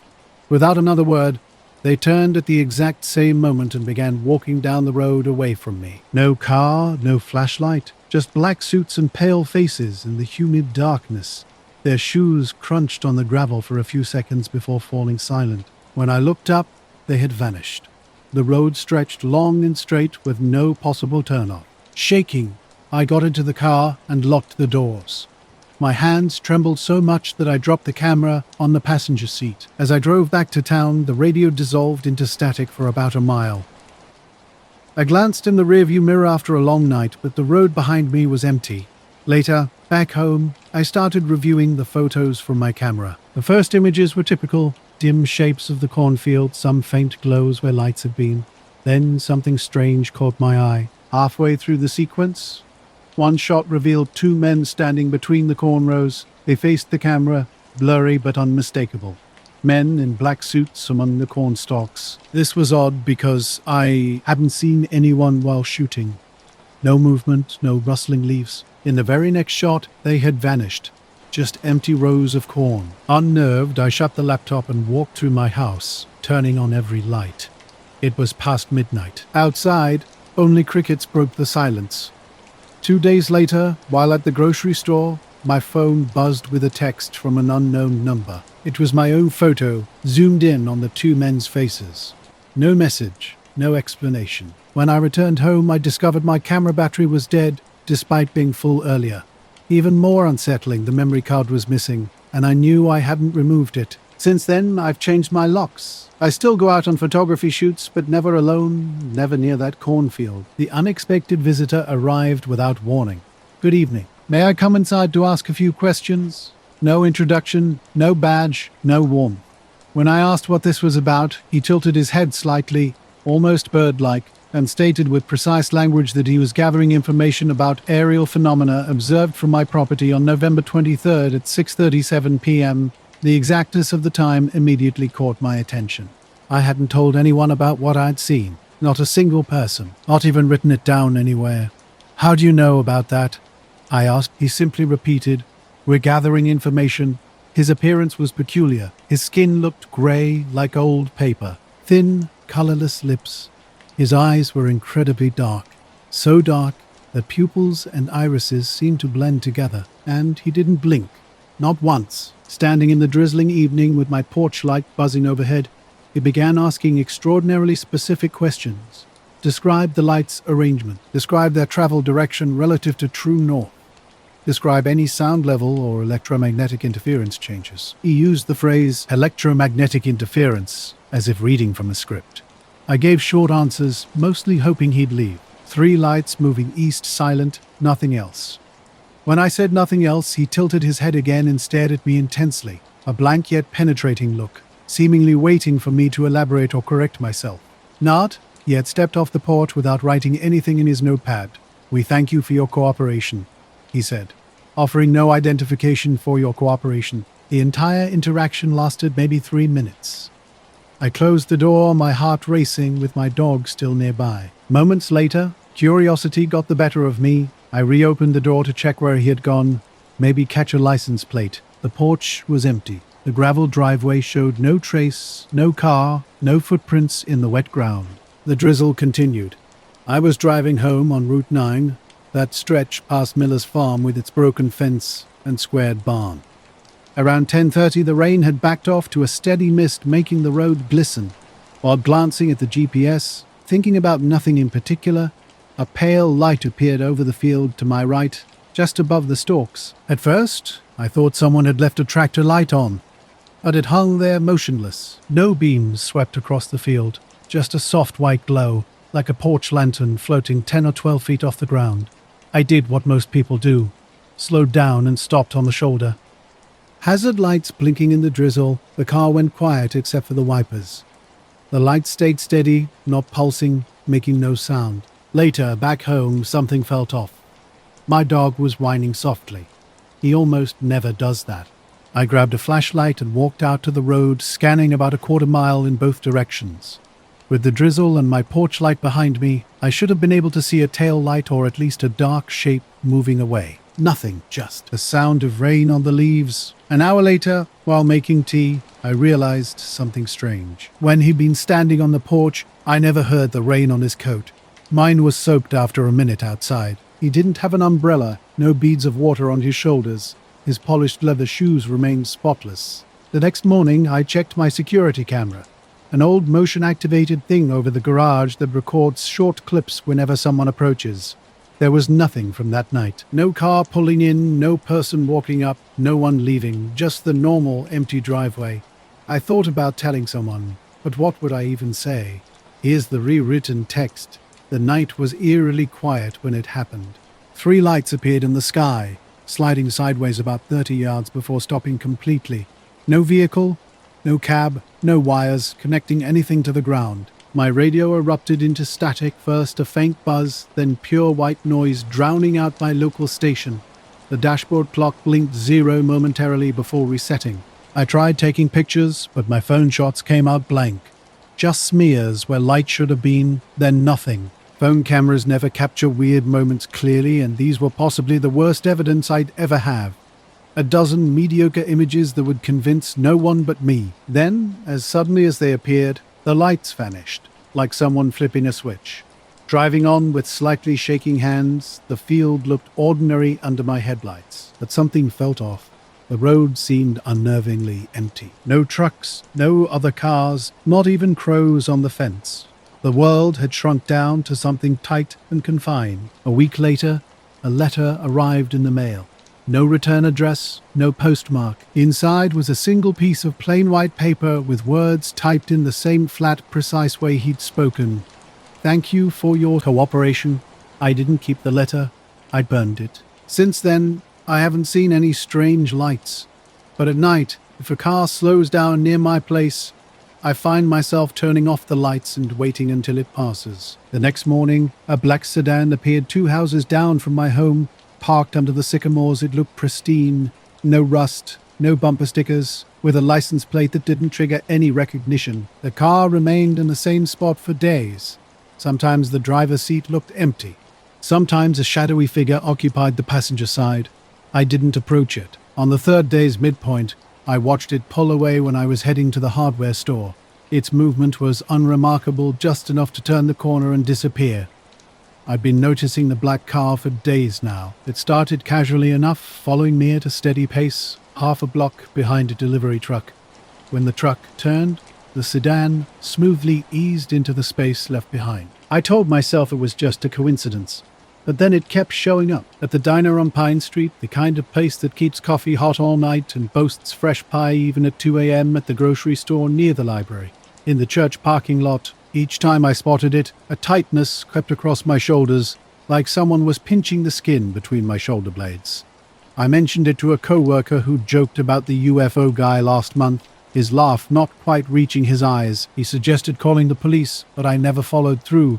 That Friday night, unable to sit alone in my dark apartment, I went to the diner. Ellie, the waitress who knew me, brought coffee without asking. I took a booth by the window, watching the parking lot. The black car was there, parked just at the edge of the street lamp, barely noticed by anyone. An old man ate beans at the counter under fluorescent lights that were too bright. Halfway through my sandwich, the doorbell chimed. 2 men in suits walked in, not just dark jackets, but those old-fashioned flat lapel suits that seemed from another era. Crisp white shirts, dark ties, perfectly polished shoes. They moved with precise, economical steps. One had ash-cold hair combed straight back. The other had a crease at the corner of his mouth that suggested he enjoyed saying uncomfortable things. They came directly to my booth. "Excuse me," the taller one said flatly. "Are you feeling well since the event?" For a moment, I thought he was joking. I responded, "What event?" As if I didn't know exactly what he meant. I hadn't told anyone about the lights, not even Ellie. The diner felt different now. 2 men stood near my table. One tall, one shorter, with an unsettling presence. Their eyes were strange. The taller one stared unblinkingly, while the shorter man's blink seemed deliberately calculated. A faint scent of aftershave and rain hung in the air, and the temperature dropped noticeably. I laughed nervously, the way people do when something feels off. I mentioned Miller's Field, but didn't elaborate. Saying too much felt dangerous. Good, the taller man said curtly. His words sounded like memorized instructions. Continue your routine. Avoid sharing details. Keep your frequency normal. We will monitor. Monitor. My voice sounded alien even to my... Suddenly, the diner was completely silent. An old man's fork hung suspended mid-air. Ellie stared down at the register, her order pad forgotten. The shorter man placed a finger on the table as if marking something invisible. We are checking for adverse effects, he said. You reported no auditory disturbances. They glanced at me, then tilted their heads simultaneously at the exact same angle. Neither smile reached their eyes. I haven't said anything, I said, sharply. Good, they responded in unison. The taller one added, keep to your schedule. Maintain social contacts, do not conduct experiments. Their language felt clinical, like a nurse checking medication compliance. These weren't local officials or police. This was something else entirely. Around me, the diner's atmosphere had transformed. The old man lowered his fork. A woman by the pie case turned pale. A young cook in a baseball cap focused intensely on flipping eggs, as if concentration could make these strange men vanish. They stood there for maybe 2 minutes before walking to the door with the same slow, economical pace. Through the rain-streaked window, I watched their black car, headlights off, windows tinted. They moved through the mist and reached the vehicle in just a few strides. The taller one opened the door, and then they were gone. The car had barely left when I started replaying everything. 2 men, no introductions, just a procedural interaction that felt more like closing a file than a confrontation. No earlier that day I had been at the diner. A waitress approached with a voice slightly too bright, and I left a $10 bill on the table, walking out without finishing my coffee. Outside, rain fell under streetlights, and I thought about their cryptic words and the strange instruction to avoid sharing details. That night, every light in my apartment stayed on. I stared at the door, half expecting a soft knock or the squeak of tires. Sleep came in fragments, and I started waking earlier than usual. As if anticipating an unscheduled appointment, the black car appeared less frequently. But when it did, I felt a sense of impending something in my gut, like a countdown approaching 0. At a gas station, I glimpsed the men again, reflected in pumped glass black suits, pale faces moving past. They didn't approach. They didn't need to. Their presence was the message. I haven't told the police. Instead, I shared the story with Aaron, who writes obituaries and turns everything into a potential joke. He suggested ignoring it, treating it like a weird couple of nights. Interestingly, his lack of detailed questions made me share more. The next day, he recommended writing everything down. So I did, longhand in a notebook now sitting on my kitchen table. The pages are filled with timestamps, descriptions of their synchronized smiles, details about the car, the rain, the diner's coffee smell. I keep driving past Miller's Field, parking on the shoulder, staring into darkness. I'm searching for that light again, wanting proof, wanting to explain this to myself in one coherent sentence. Daylight reveals a banal landscape, neat cornrows, a broken fence I've meant to report. But at dusk, there's sometimes an unexplainable glow on the horizon, something my camera can't capture. Now, when I lock my front door at night, I do it twice. I check the peephole repeatedly. Something has changed, and I can't shake the feeling that this isn't over. The black car reduced my world to the size of a curtain's edge. Delivery's done. I'd sit in the diner eating a solitary late sandwich. Nobody inquired about my health anymore. The men didn't need to threaten me. Their check-ins were procedural, a file closed with mechanical precision. No warmth, just pure routine. Midnight found me posting a photo from the harbor road, tide low and quiet.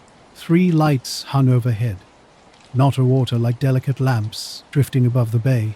From the break wall, I snapped several shots with my phone. The screen revealed details clearer than my own eyes could perceive. 3 white dots formed an uneven triangle, occasionally wobbling, occasionally steady. My simple upload to the town's Facebook group carried one straightforward question. Over the bay. Anyone else seeing this? The group usually buzzed with crab recipes and lost dog notices, so I expected no real response. Tuesday morning unfolded like any typical day. I worked the early shift at Anchor and Elm, serving coffee and sandwiches to pre-dawn regulars. Soft grey fog made lamps glow like moons. My post garnered minimal engagement, just a boat sale advertisement and a casual, "wow, nothing urgent" comment. Around 8 a.m., an older man in a wool coat settled at the corner table. More customers trickled in. By 9 o'clock, when the morning rush settled into its steady rhythm, they appeared. Two men in black suits, the kind Hollywood always depicts in government films. No badges, no identification. They didn't move like locals or tourists, but with calculated precision, heels set, shoulders rigid. They stopped exactly at my service counter, mid-muffin stack and coffee pour. No order, no small talk, just two black silhouettes in misty light filtering through the front window. At first, they seemed ordinary enough. Clean suits, short hair, the taller one with a fade, the shorter with a narrow jaw. Something felt off. They stood over the counter, staring directly at me without blinking. Not once. Initially, I thought they were just intensely focused on the pastry case, but the taller one's head tilted slightly, his eyes tracking me like an animal watching movement. He wasn't chewing, wasn't breathing heavily, he simply existed. They remained motionless for what felt like 15 minutes, despite the busy cafe. The register line seemed unusually quiet. People would glance over, then return to their coffees as if nothing strange was happening. I continued making sandwiches, taking payments, while these two men stood like stationary figures someone had deliberately placed. Regulars behaved bizarrely. Pete, who always orders his sausage and egg at 9:30, would look up and smile as if everything was normal. A woman with a stroller sat nearby, scrolled through her phone, then left without comment. Two men stood motionless in the crowded espresso shop, their presence oddly deliberate. I felt increasingly uncomfortable, sensing their careful observation. They carried themselves with an unmistakable authority, shoulders slightly forward, chin set, examining me without blinking. For at least 15 minutes they remained stationary, no newspapers folded, just standing here in precise calculated positions like actors in a carefully choreographed scene. The shorter and taller men seemed synchronized, subtly shifting positions throughout the rush. Eventually I managed a simple question. "Can I help you fellas with anything?" The shorter one turned his head marginally, no real facial movement. The taller one nodded almost imperceptibly, as if that answered everything.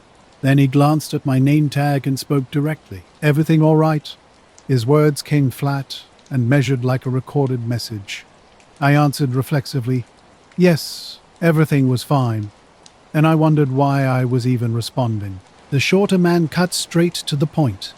"Have you slept since the event?" he continued without pause, asking about headaches, ear-ringing, disrupted appetite. The word "event" made the coffee in my hand feel suddenly sharp and acidic. I hadn't told anyone, not my mother, not my boss, not even the online group where I'd half-jokingly mentioned the lights. I'd only posted a few pictures with minimal response. Explaining I'd seen lights over the bay and photographed them felt uncomfortably close to a confession. They listened, expressionless. The taller one instructed, "Continue routine. Avoid sharing details. Consult your physician if symptoms worsen." He placed a folded newspaper on the counter, leaving behind a small rectangular embossed ink resembling a barcode. The diner fell silent, that specific quiet that descends during significant conversations. Someone dropped a tray in the background, creating a momentary sound before silence returned. The two men straightened, signaling their imminent departure. They left exactly as they'd arrived, without touching the door, without drawing attention. Through the bell and into the fog, they vanished. Two men had been standing by the counter, but no one seemed to remember them.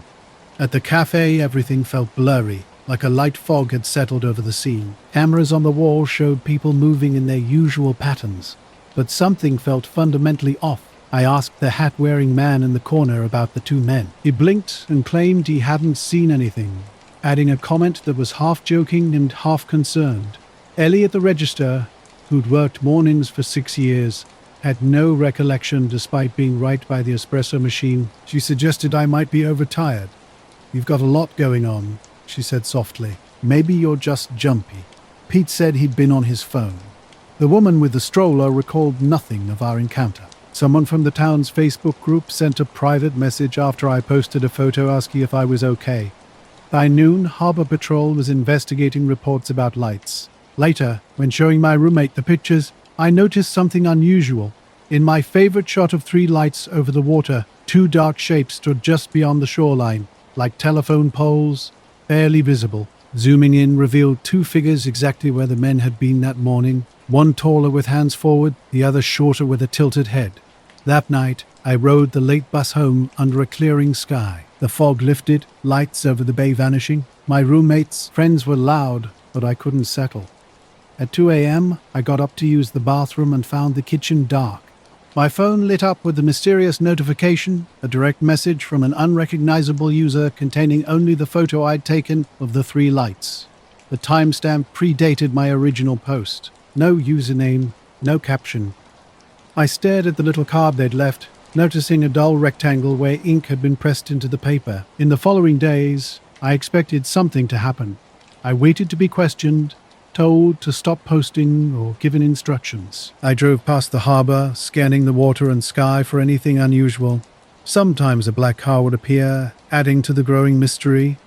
Now and down by the marina, something felt off when I looked twice. The camera app on my phone would glitch, freezing and showing a still from earlier, like I was stuck on yesterday. The cafe's security system logged a temporary fault during a 10-second stretch at 9:15, where the video feed pixelated and returned without audio. We replaced the cable and nothing else happened. When I brought up the lights, people in the shop changed the subject and joked about late-night lighthouse spotting, passing me a bite of muffin. Later that week, I checked the Facebook thread and found the original post had been taken down. A moderator sent me a private note explaining that posts sometimes get flagged and removed. No one else remembered seeing the 2 women in the shop. The wall camera footage just showed people moving, talking, and steaming milk. The supposed tableau of 2 women in black didn't appear, except in my photo. I went home each night and locked the door, sleeping with the light on because it felt like the reasonable thing to do. The 2 women didn't come back. Lights over the bay were reported here and there for a couple weeks. Then, nobody talked about them anymore. My photos sat in my camera roll, a small piece of evidence that looked like a trick. I stopped posting to that group and told my roommate a toned-down version. I had a weird morning. That was all. Sometimes while washing dishes, I would find myself watching the street. Long after everyone else had gone to bed and the fog came in off the water, I'd step outside, breathe the cold damp, and check how the light hit the harbour just in case. There was nothing dramatic, no knock at my door, no late-night visits from suits, just the regular world. My manager joked that maybe the city needed me to be their official weather reporter. I laughed and went back to work, keeping on pouring coffee. Outwardly, nothing changed. I kept counting days and maintaining my routines, but internally, something was different. I knew a shape the way you know the shape of a bruise. It wasn't obvious at first, but you can't unknow it.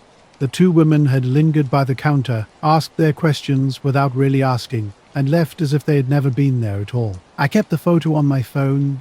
Every so often I open it and stare at the background until the image blurs, hoping for some answer to step out of the grey. No, the night hung heavy with July heat, thick and unforgiving. Our kitchen window stood open, desperate for any hint of a breeze. The land belonged to my grandparents.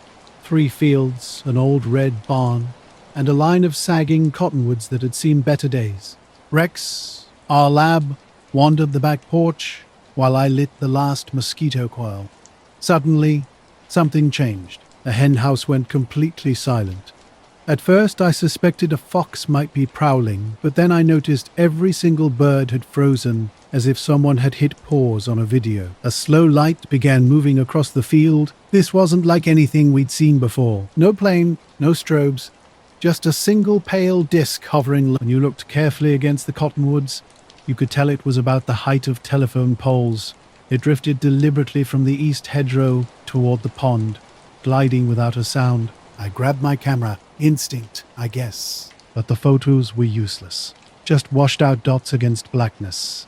Claire came out in her slippers, leaned on my shoulder, and muttered, "What the hell?" Rex sat by the fence, unusually calm, watching with the focused attention dogs get when spotting a kite. We watched it drift past the pond and over the woodlot, then vanish into darkness like a light being tucked into someone's pocket. Who would believe us? The sheriff would probably laugh us off. Strange things kept happening afterward. The next morning, my pickup's battery was dead, though I'd left no lights on. At noon, my radio caught a split second of static, odd since reception is usually perfect. Claire's watch lost 5 minutes during the afternoon, then mysteriously found them an hour later. The hens refused to go near the east hedge, clustering tightly along the coop. Grandma Hélène, who's lived here 50 years, just shook her head when we told her. Weather can turn thick and still, creating conditions where odd things seem to happen almost naturally. Claire had mentioned a dream about voices in the grass, laughing it off over coffee but keeping her purse close. The game camera by the pond held something unsettling. 6 seconds of black, then static, then 6 more seconds of black, no image at all. The timestamp read 2 a.m., which didn't quite match when the hens went quiet or when the light had passed. The evening felt heavy with unspoken tension. When he arrived, his appearance was out of place. A dark suit pressed to perfection, shoes gleaming, standing on our farm's gravel drive. No hat covered his close-cropped hair, the color of river, rock. More suited to a downtown office than our rural setting, his knock was polite, almost neighborly. I wasn't expecting anyone, but wiped my hands on a towel and opened the door. "Evening," he said, skipping any small talk. "I apologize for the intrusion. May I have a glass of water before we discuss last night?" Something felt odd about his approach. He spoke as if our conversation was expected, not a surprise. Behind me, Claire stood by the kitchen island, mechanically putting away dishes and rubbing her palms together, a telltale sign she was trying to suppress something. Grandma Ellen rocked in her chair, knitting needles, clicking. The dog gave a single sharp bark. I noticed his unusual face first. His eyes were an indeterminate color, neither brown nor gray, and he didn't blink while speaking. I handed him water from the tap, which he accepted politely. His fingers wrapped around the glass with practiced precision, yet he never drank.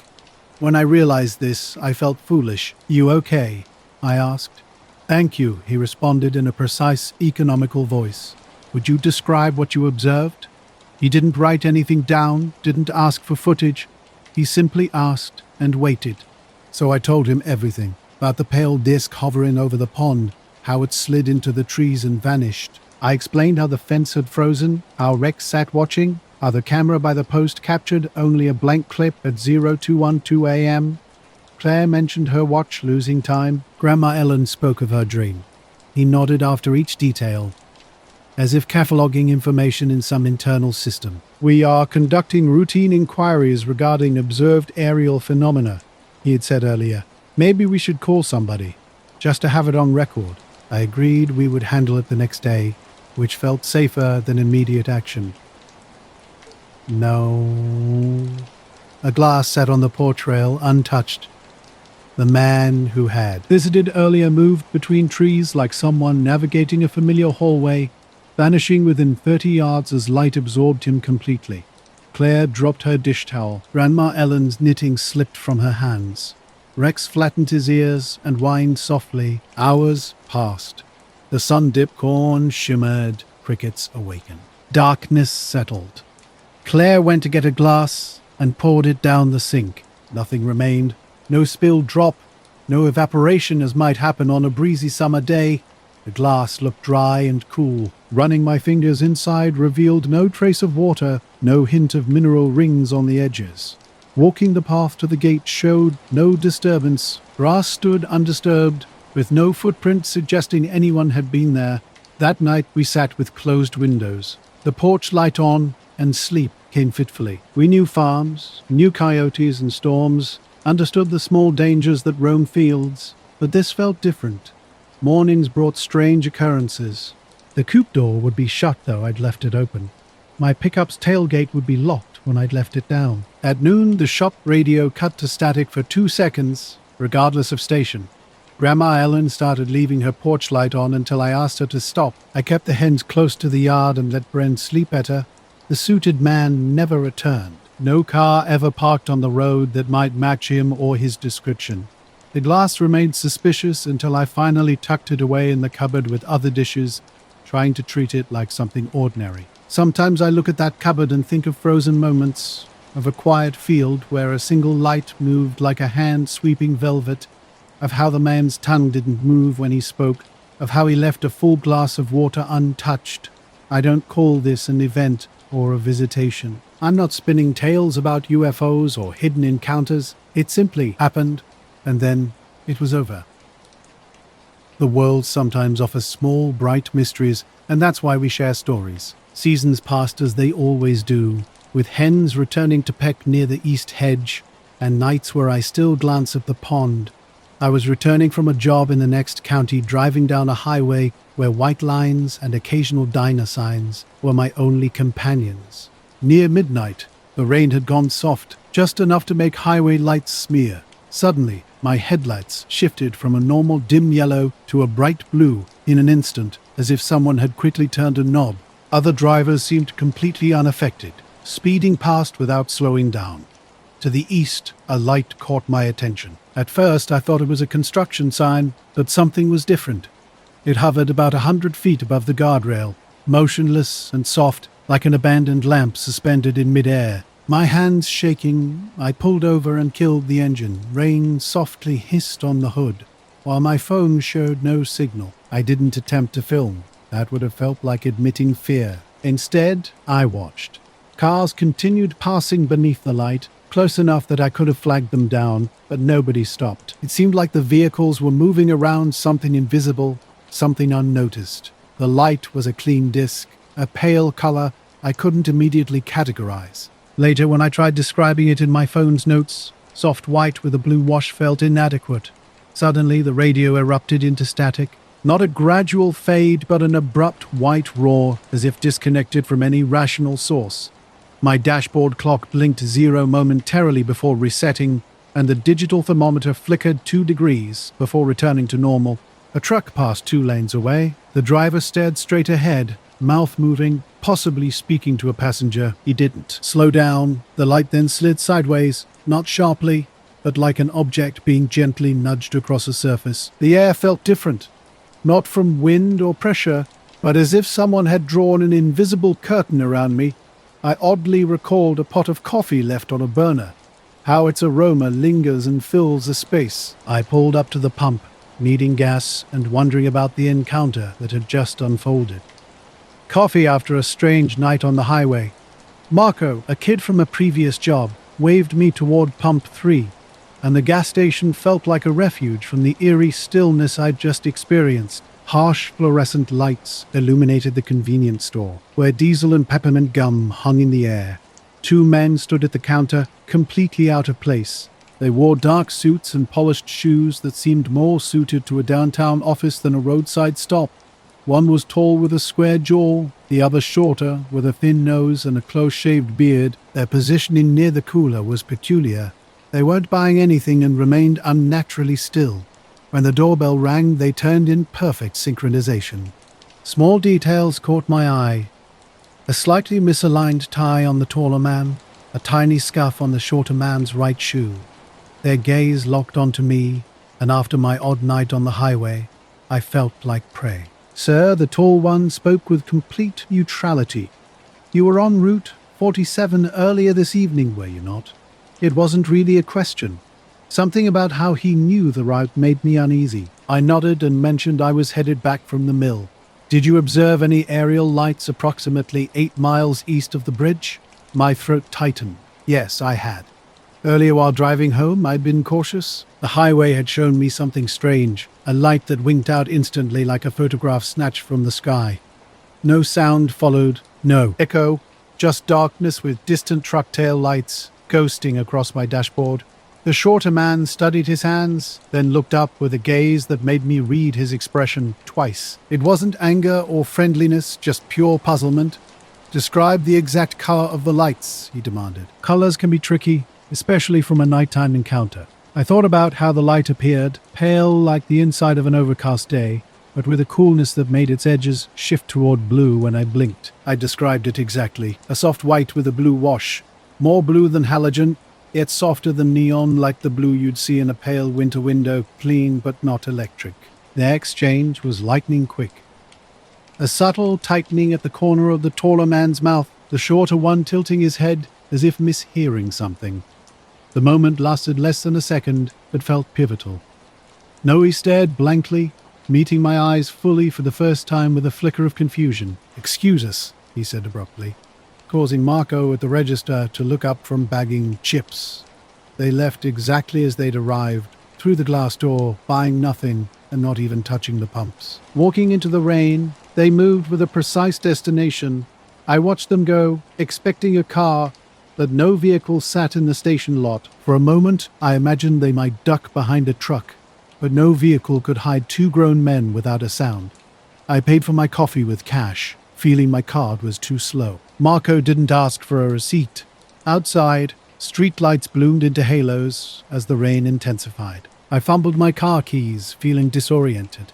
The engine started, coffee's aroma filling the car as I watched the station's edge. 10 minutes later, a black sedan rolled slowly past the pump islands and eased down a side street. I watched, half hoping they'd stop, but the car continued on. My drive home was quiet, low headlights, radio at a polite volume, wanting to avoid any static. Outwardly, everything returned to normal. I worked, drove county roads, mowed the yard, but inside, things felt different. Small glitches caught my attention more readily. The oven clock would blink once at 2:12 a.m. and correct itself. My phone would flash temporary carrier loss while on hold. The electrical hum in the house took a soft skip. Once while making dinner, I realized I'd been standing in the kitchen for 6 minutes, staring out the window with no recollection of my thoughts. These little skips made me watchful of life's edges. I turned onto the main road, swallowed by rain and neon blur. For 3 mornings after that encounter, I kept replaying the color question in my head. Logically, it was an odd thing to ask. Researchers might want exit data or wavelengths, but citizens inquiring about a color's shade seemed more like a journalist's approach than something from anonymous men in suits at a gas station. I told Marco the story next time I went for gas, partly to hear it out loud and verify my own memory. He shrugged like the sensible city kid he was, mentioning he'd seen a clean black car pull through the lot that night, but hadn't paid much attention. He didn't remember 2 men at the counter. They might have been those weirdos. No. A week after talking with the men getting coffee, I picked up a scrap of paper from a pickup's bumper. The receipt, printed at 11:43 p.m., matched the timing of some earlier lights. Neatly scrawled on the back were a color and a single letter B. I tucked the paper into my pocket and drove home. I thought about sharing what I'd seen, maybe with the county office, a local paper, or a blog. But each time I tried to shape the words, they felt like gossip whispered over a fence. When I finally told my friend Cassia, she listened carefully and said, "You were precise. Good. Keep it that way." She's a nurse, always sounding like she wanted to offer advice. What stayed with me wasn't the men's question or their exchanged looks. Instead, I remembered our trip to Clear Pond, a place we often went to escape town during long weekends. No cell service, one rickety boat launch, and a vault toilet that smelled of wet pine. The 5 of us, me, Alex, Maya, Brent, Lena, and Omar, had set up a couple of tents on the ridge, above the water, with a fire pit down by the shore. Earlier that afternoon it had rained, then the clouds thinned, leaving behind that bright, hard summer sky that comes when humidity hangs low. We'd eaten hot dogs, tossed a frisbee that kept getting blown off course, and then sat in a ring around the fire with our headlamps off, just listening. Around 11 o'clock, when the bugs had gone quiet and Brent was mid-story about a raccoon in his neighbor's trash, everything felt smaller and slower than usual. Out here, you noticed the night's rhythm differently. Frogs across the water had their own beat. The fire crackled. Then Maya, leaning back on her elbows facing the lake, asked, "Hey, do you see that?" I first thought she meant the moon, but it was exactly where it always was. About 100 yards out over the pond, 3 pale lights hung maybe 20 feet above the surface. They moved together slowly like someone walking 3 lanterns on cables across the water. Except there was no boat, no rope, no sound. They drifted a little, paused, then slid sideways in perfect unison. I can't say the world rearranged itself around this moment, but something had definitely changed. Now here's the rewritten version. 5 of us sat silent, marshmallow sticks forgotten beside us. The white slicked road offering no light beyond its constant glare. I'd kept a memory tucked away like an old receipt, eventually throwing it out while moving some path maps. This memory felt different, less like a film and more like a tiny floor tile slightly out of place. Their reaction surprised me, not from my honesty, but from their unexpected confusion. When I described the blue as pale and clean like winter, their faces shifted. Not threatening, just disoriented, like an actor momentarily forgetting lines in a well-rehearsed script. They never returned. Marco kept coffee warm. The highway continued, carrying traffic without pause. I pulled out my phone, capturing white smears that somehow felt more tangible on the screen. Our theories were scattered. Ren thought they might be fishing lights from the distant shore. Lena proposed drone enthusiasts from nearby weekend campers. But these lights defied explanation.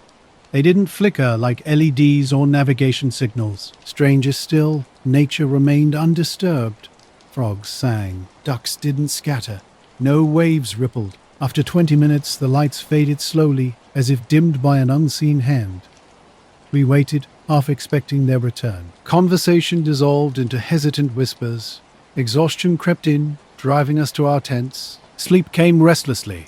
Lena once woke, certain someone wandered nearby, but her headlamp revealed nothing. Morning brought nervous laughter about potentially sharing our mysterious pond light story with the local paper.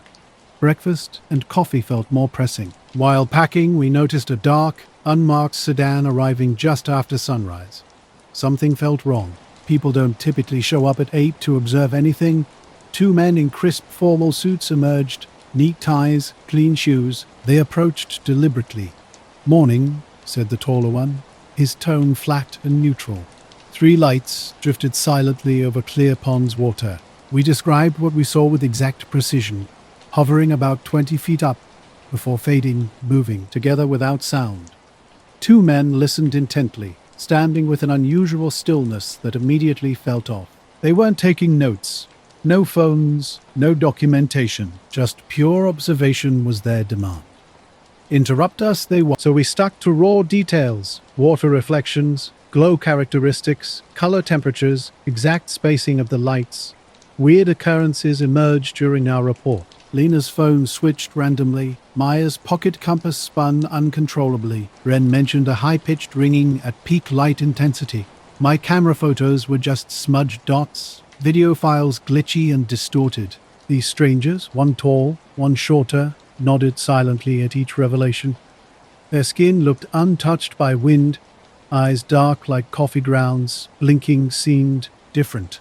When we tried asking about their identity, they offered only, "We're conducting routine follow-up." At the ranger station, they approached in black suits, calm, precise, matter-of-fact tone like a corporate briefing. The shorter man requested names, waiting expectantly without reaching for any recording device. We gave them. Mine first, then Maya, Ren, Lena, Omar. Their interest felt calculated. Had we shared our experience online, mentioned it to others? I'd posted one photo on a local community page. Lena had told someone. Their response remained measured, controlled, slightly unsettling. Something wasn't right about these 2 men and their strange, methodical inquiry. 2 men appeared near the coffee pot, and when someone asked about their names, the shorter one dismissed the question curtly. "Names aren't necessary," he said. His companion added, "They had necessary identifiers," with a tiny smile that didn't touch his eyes. Without warning, they turned and walked directly into the sty. Woods from the path, moving with deliberate precision. Their movement was unnatural. They glided through the trees like phantoms, leaving no trace. No rustling leaves, no broken branches. Just a sudden absence where they had been moments before. Lena broke the stunned silence, asking, "Where'd they go?" We realized they had completely vanished. The light through the pines looked unchanged, as if they had never existed. Following protocol, we called the ranger, but he was out checking a damaged sign and didn't arrive for 40 minutes.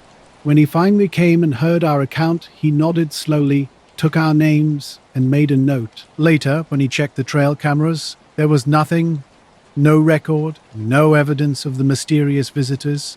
The empty grassy path and tree stretch looked completely still. Our car stood alone at the camp entrance, no other vehicles in sight. No footprints marked the soft ground where the men had appeared, and the mud near the boat launch bore only our tracks. We packed up faster than planned. Nobody felt like fishing or swimming after that strange encounter. Bren said the air seemed too thin, like you suddenly became aware of your own breathing. Maya laughed at small jokes that weren't really funny, her face pale. Lena kept rubbing her eyes. Saying something about the man's coffee-colored eyes made her skin crawl. Omar drove in silence, hands gripping the steering wheel tightly. We didn't stop until we passed the town signs, the highway swallowing the sound of our tires. Back home, I reviewed the photos again. One picture I thought captured the lights best showed a thin grey line near the tree line. A brief glimpse of the taller man's shoulder. Blown up, it was just grainy shadows. Nothing definitive. Maya's phone had a similar smudge. Bren mentioned his camera had corrupted the last 2 files. Lena claimed her compass had spun oddly for 15 minutes after leaving the site. Not knowing what to make of it, I posted in the local group thread using our real names. Not strange lights were reported days before. People speculated about LED kites. A warning circulated about solitary camping. A bird-watching columnist expressed interest in an interview but never followed through. The ranger left a business card from the Division of Natural Lands, checking county dispatch for missing person reports. No official calls came, no local police responded.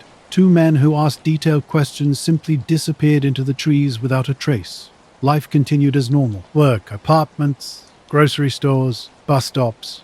Bren mentioned the incident twice at work, met with shrugs from colleagues. The same coffee mug, the same bus stop guy reading his newspaper without looking up. I've hiked the Ridgeway Trail since childhood, knowing exactly when to put my phone away. This was August, that hot dusk where air hangs heavy and bugs create a steady background noise. Work had run late, so I started hiking after sunset. Already past the 3rd switchback when something appeared. At first it seemed like a reflection, maybe sunlight catching the stream or someone with a misplaced flashlight. But it was higher than the tree line, definitely not a reflection. Silver, perhaps 20 to 30 feet across, flattened like a coin balanced on its edge. The object moved slowly and deliberately. No sudden movements, no wings, no sound. Birds continued flying past, undisturbed.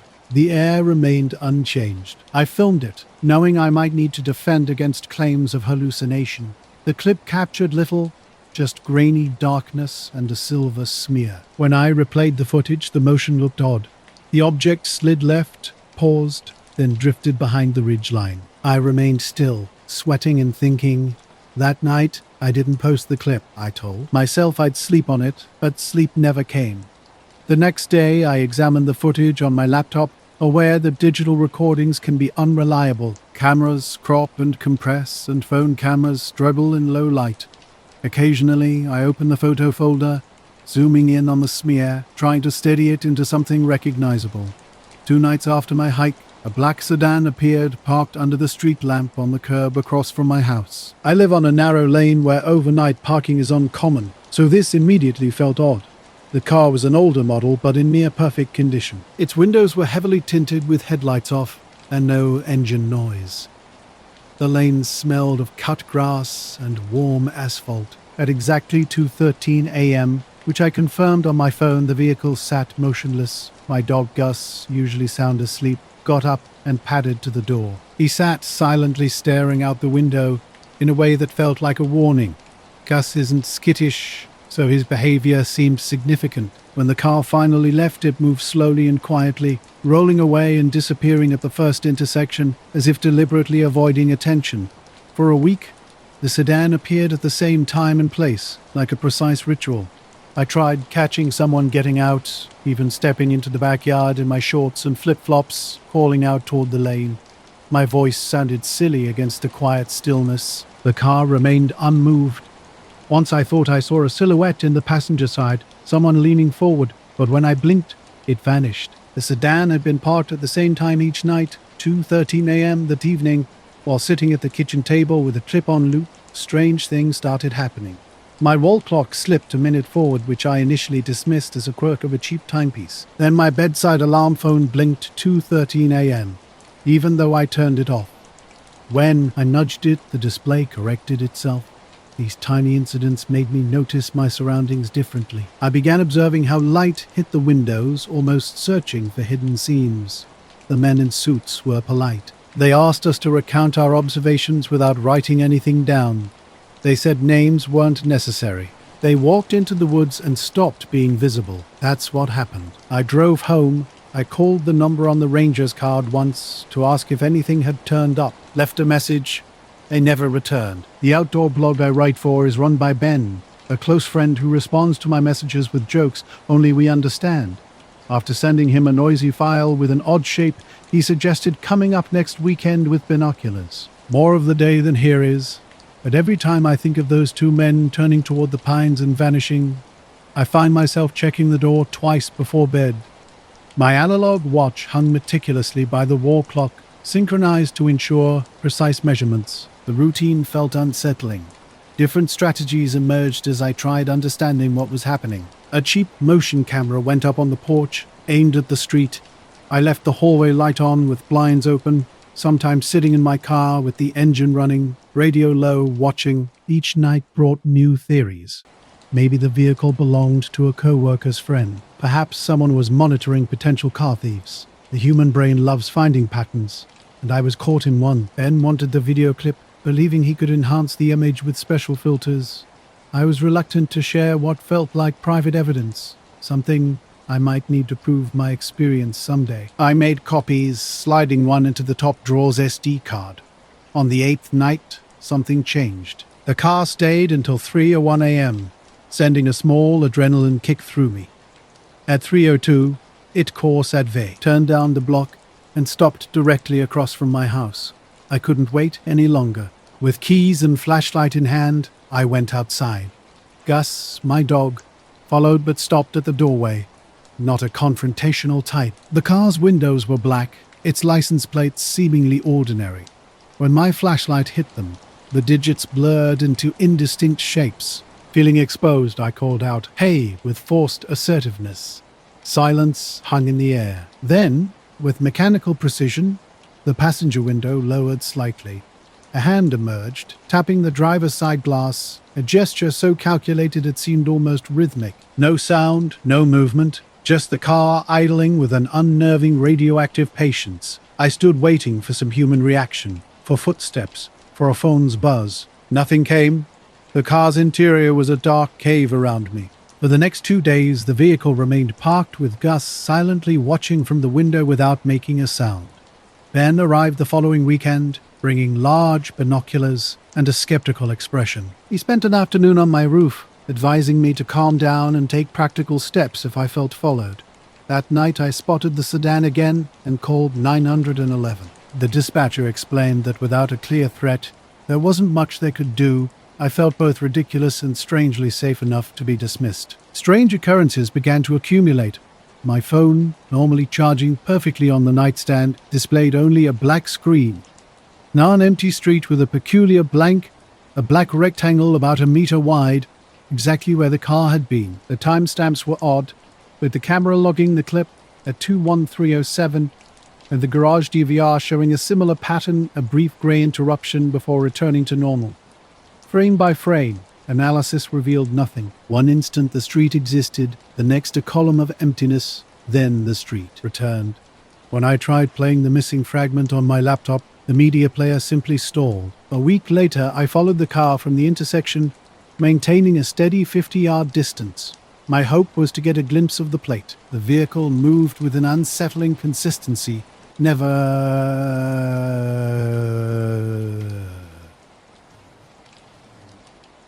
The second, speed. We passed stoplights, and at the second one something extraordinary happened. The car eased forward, then vanished without a blink or pause. The road ahead was completely empty, with the GPS showing a solid line. I checked the mirror, no brake lights. I honked like an idiot for a moment. Suddenly, the car reappeared at the next bend, idling at the curb as if waiting for me to notice something specific. I was approaching a moment of raw honesty with myself. This wasn't random. No ordinary prankster could orchestrate something this precise. Then they came to the door. It was a Tuesday with rain falling like the world was being thoroughly rinsed.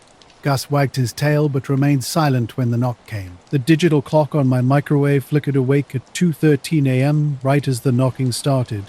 3 precise measured raps on the front step. When I opened the door, 2 men stood in the darkness, their black umbrellas folded like swords, long black coats draped over well-tailored suits. They were nothing like typical late-night visitors. Clean shoes, simple faces that were neither young nor old, with neutral expressions that made their eyes seem just a bit too intent. "Good evening," said the taller one, sounding like a radio announcer without warmth. "We are here to speak about your footage." My heart seized. I hadn't told anyone I'd filmed anything. The private proof sat in my top drawer, and suddenly I felt sick. "Who are you?" I asked, trying to keep my voice steady. The shorter man. "We are with the office. We need to review the original file." I started to ask how they knew, then caught myself.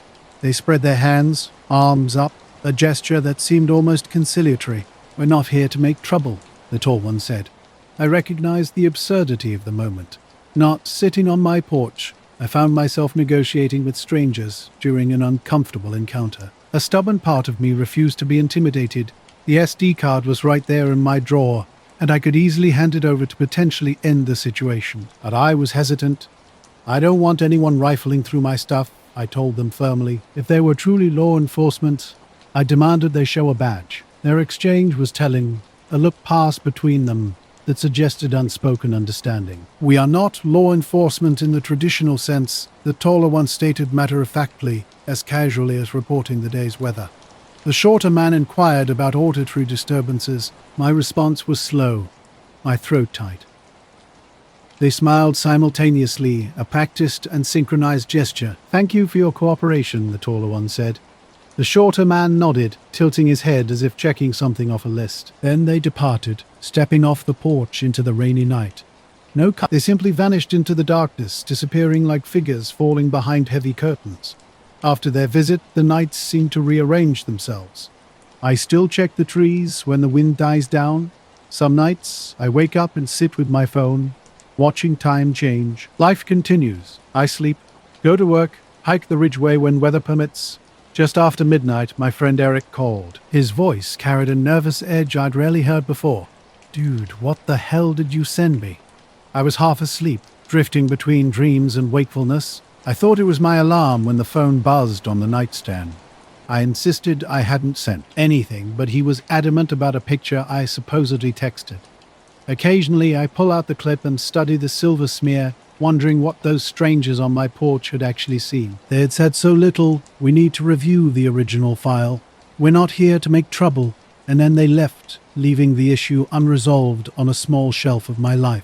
Ben had run the file through filters, but it never revealed more than a silver smear to an untrained eye. He warned me not to post it. When a reporter called asking about his source on outdoor phenomena, Ben deflected, claiming he worked with freelance contributors. After the 2 men's visit, things returned to normal. Gus stopped pacing by the window at 213, and the porch camera remained quiet. No car. I'm not claiming knowledge about anything specific. Strange occurrences accumulated quietly. The microwave clock flickered 23 for a while, then stopped. 2 men in black stood on my porch, asking an odd question. Gus sleeps differently now, like someone hyper-aware of tiny details. The street remained unchanged, the familiar rain-stretched landscape, loud in that moment.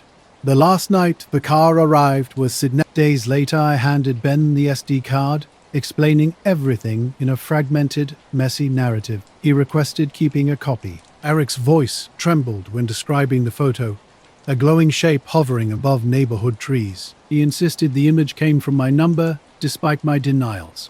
No recent texts, no sent photos. My last communication was just a Fantasy League meme. Suddenly he demanded I describe my current surroundings. Darkness. Closed curtains. Phone in hand.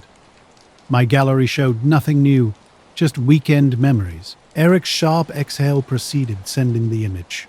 The incoming photo unsettled me. Woods at my street's edge, pine and oak silhouettes, power lines arcing overhead. Above the trees, a pale glow, not bright, but diffuse, jellyfish-like.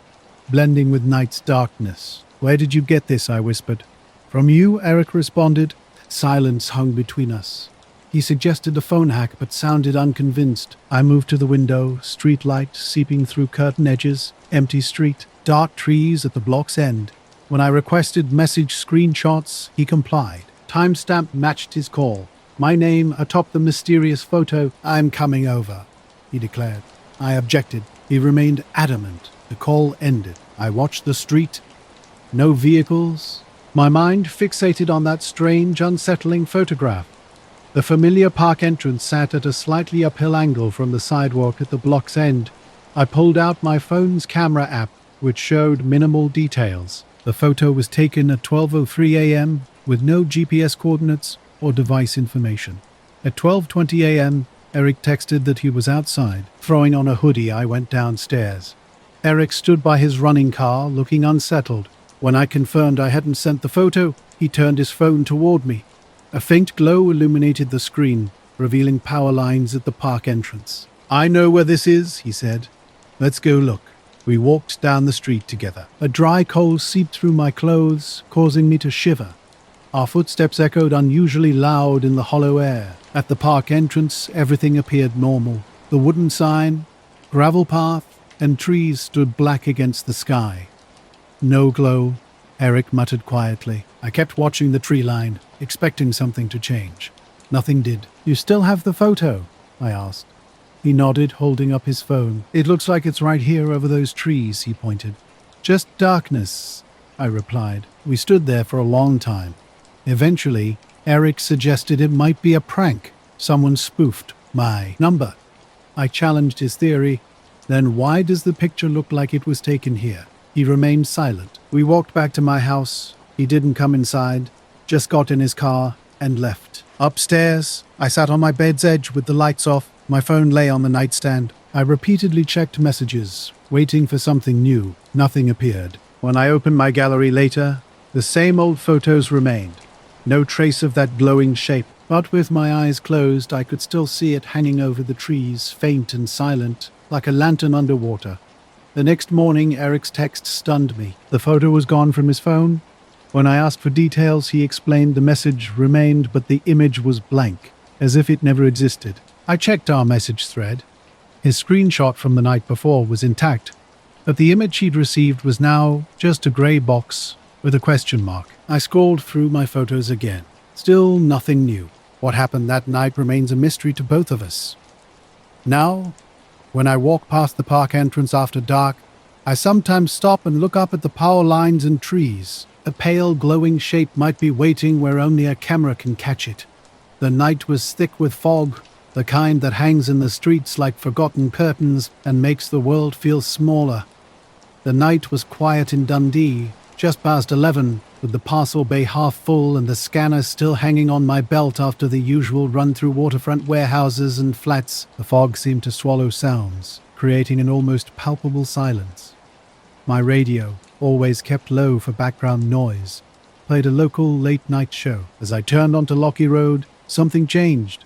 The station dissolved into static, but not the usual fade-out hiss. This was different. An insect-like sound that rose and fell like something breathing near the aerial. For a moment, the radio flickered, then cut to complete mechanical silence, as if someone had pressed mute on the world. The display showed no station. When I turned the dial, nothing happened. Then suddenly it returned with another thin static sweep before falling silent again. This wasn't a typical broken connection. It felt more like a hesitation in the air. I kept telling myself it was just interference from old buildings, or the van's aging wiring. Saying it out loud made it feel less like my imagination was playing tricks. The fog made everything anonymous. Straight lights blurred into halos that didn't reach the pavement. Terraces on Tay Street had curtains drawn like shy houses. Night workers who usually keep the city moving were mostly gone, reducing the constant urban hum to a mere tick. Then the van itself started acting strange. The engine remained warm and steady, but for a heartbeat, the dashboard lights dimmed slightly, as if someone had tightened a hand on the electrics. It was quick, barely a second, and the heater fan continued turning normally. I left the rear doors open to let the fog drift through, preventing it from holding the smell of other people's packages. The fog inside the bay made everything soft and out of focus. I had a parcel for a first-floor flat, and when I climbed the stairs, the stairwell lights dimmed as if being watched. The woman who answered had her hair in a towel and looked like she'd expected noise but received silence instead. She said nothing about it. People don't always mention what they notice. It's easier to let odd things slide. The radio hummed with its usual rhythm. Static, silence, static. I sat inside the van, heater warming me as droplets raced down the window. My scanner beeped, signaling a new delivery code by the docks. Dave's voice through the headset started clear but quickly deteriorated. Words flattened and hissed as if swallowed and then forcefully expelled. He asked about an extra parcel, and without hesitation, I agreed. I didn't want to be the driver who refused. The call dropped, the headset showing no signal, but restored itself 10 seconds later. Driving toward the docks, I followed familiar turns. Fog wrapped around the van more tightly with each mile. Nearing the river, an unfamiliar smell caught my attention, a faint, metallic tang with a touch of sweetness, like forgotten pennies left to oxidize. It reminded me of old hospitals and preserved specimens. I dismissed the thought as ridiculous, but the scent persisted around the blighted warehouses.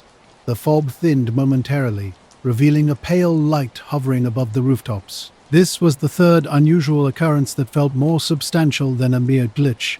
Not a street lamp or standard light, but a soft white glow, about the size of a slow-moving cloud pocket, level with the terrace roofs. It remained motionless, suspended like an out-of-place lantern. I pulled over, a natural response to encountering something unexpected. With no traffic around, I had a chance to observe without drawing attention. The glow remained, a strange beacon above the row of houses. No sound accompanied it. The city seemed muted, with fog hanging low and roofs sitting dark, windows sealed against the peculiar illumination that didn't touch the slate tiles. Suddenly, a light shot upward through the fog, so fast it made my stomach flutter. It pierced straight up like an invisible wand, clearing a path through the mist before vanishing into the cloud layer. No sound, no wind marked its passage. The radio crackled to life. Dave's voice returned, asking about my parking spot. I answered briefly as he mentioned losing my GPS signal for a moment. And I stopped in a place where everything felt disconnected. My hands trembled, though I told myself it was just nerves. The transition was strangely smooth. 1 second disrupted, the next perfectly normal. I completed my deliveries, gripping the wheel as the city slowly awakened around me. A pub door slammed in the distance. A taxi rolled past. I pulled over at a late-night van for coffee, where 2 guys were laughing about a football match. They hadn't seen anything in the fog, or if they had, they weren't talking. People often choose silence during strange moments, preferring to compare notes later. Driving back to base, small things felt off-kilter. My dash clock jumped 30 seconds before settling. The nearly dead phone now showed a full battery.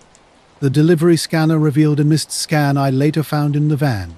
A route normally taking 15 minutes stretched to 17. These little irregularities were minor on paper, but they left a strange metallic taste. At the depot, I tried discussing it with Kenny, who parks next to me. He just shrugged, saying, "The fog plays tricks when you're tired." And maybe he was right. Exhaustion can certainly rearrange reality. Someone told me about rumors of drone tests along the coast, their tone carrying both a story and a hint of something more. By the time I left, the fog had thinned, transforming into a mist that would dissolve by morning. I drove home with the stereo low. An old man at the streetlights waved, and I waved back. His expression held that familiar look people get when waiting for someone to return home. Inside, I sat in the kitchen with the kettle steaming, staring at the circle of condensation on the window where the street lamp cast a faint halo. I didn't share everything with my partner, just the parts that sounded reasonable. A radio with intermittent signals, odd battery readings, a bright light in the fog that suddenly appeared. She made tea and nodded in that way she does when my work takes on an unusual tone. She asked if I was okay, and I assured her I was. The truth lingered in my thoughts. How quickly the light vanished and the preceding silence. The radio's sudden clarity stood out as the most reliable detail amid a night of strange occurrences. Later, I reviewed the dashcam footage. Fog, the van, the street, and in one frame a pale blur rising. The replay seemed choppy with the blur appearing and disappearing between frames. Static interrupted the audio. Sleep came fitfully that night. Outside, children played, and the city hummed with its usual morning rhythms. I awoke to rain at dawn. Before clear speech emerged, the day proceeded normally. Bright roads, returning holiday travelers, usual buses. Fog remained only in small puddles and a damp scent on washing lines.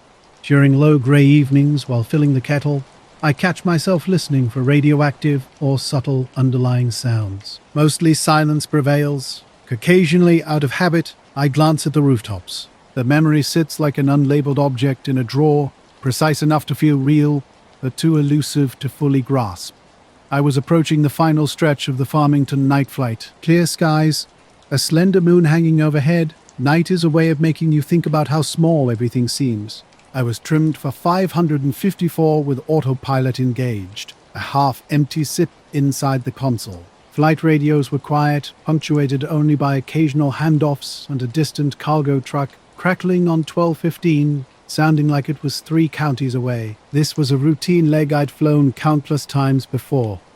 Out the left window, something moved into the landing light's cone. At first, I mistook it for a star, but it wasn't. It was too close. Positioned about the same angle off the nose as the wingtip, maybe 5 or 6 miles to the left, and seemingly at our exact altitude.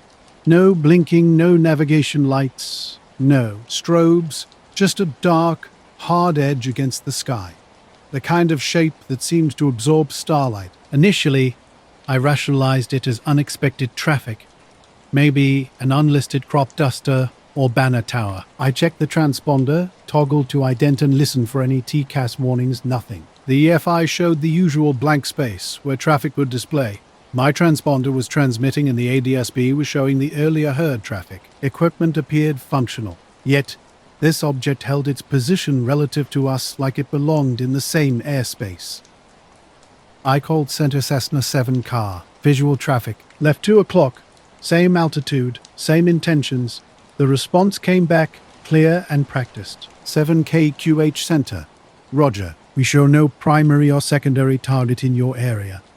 Maintain present heading and altitude. No target. I double-checked the heading, glanced at the GPS track, and looked out the window again. The object had matched my ground track and speed. Not perfectly aligned like 2 planes occasionally fly side by side, but keeping pace as if glued to its position. Our attention is drawn to a subtle, extraordinary moment unfolding. While flying, everything seemed routine until something unusual caught my eye. The aircraft responded to my minimal bank in an unexpected way, rolling with a fluidity that defied normal aerodynamic principles. Movement occurred not through typical turning or banking, but through a lazy sideways rotation that suggested gravity had momentarily loosened its grip. The object alongside me was unlike any aircraft I'd encountered. Its geometry was precise and angular, with matte edges that refused to reflect light. No landing lights, windows, tail, or propeller were visible. When I shifted my perspective, it matched my movements exactly, sliding laterally with water-like smoothness, without acceleration or wake. My radio contact remained steady, despite growing internal tension. Traffic appeared perfectly parallel, moving westward. After a moment of static, the controller responded, scanning their scope for primary returns. Their assessment was clear: no targets, no interference detected. Yet something felt fundamentally off. I meticulously checked my systems. The headset carried a subtle noise signaling potential issues. I toggled frequencies, examined the squelch, and adjusted the audio panel. All systems functioned normally. PTO heat on, vacuum steady, alternated green. The panel clock blinked momentarily before resuming its routine. The binoculars under the glare shield were cold and damp, as if chilled by an unexplained presence. Raising them, I observed the object maintaining precise alignment with my position. When I viewed it head-on, it banked right in response. I carefully maintained airspeed and manual control, avoiding unnecessary altitude changes. Its movement was surreal, drifting sideways across the horizon like smoke dispersing in reverse, without sound or thermal signature. I contacted approach on the guard channel, reporting my tail number and the visual traffic at my 1 o'clock position, matching my altitude and gliding parallel.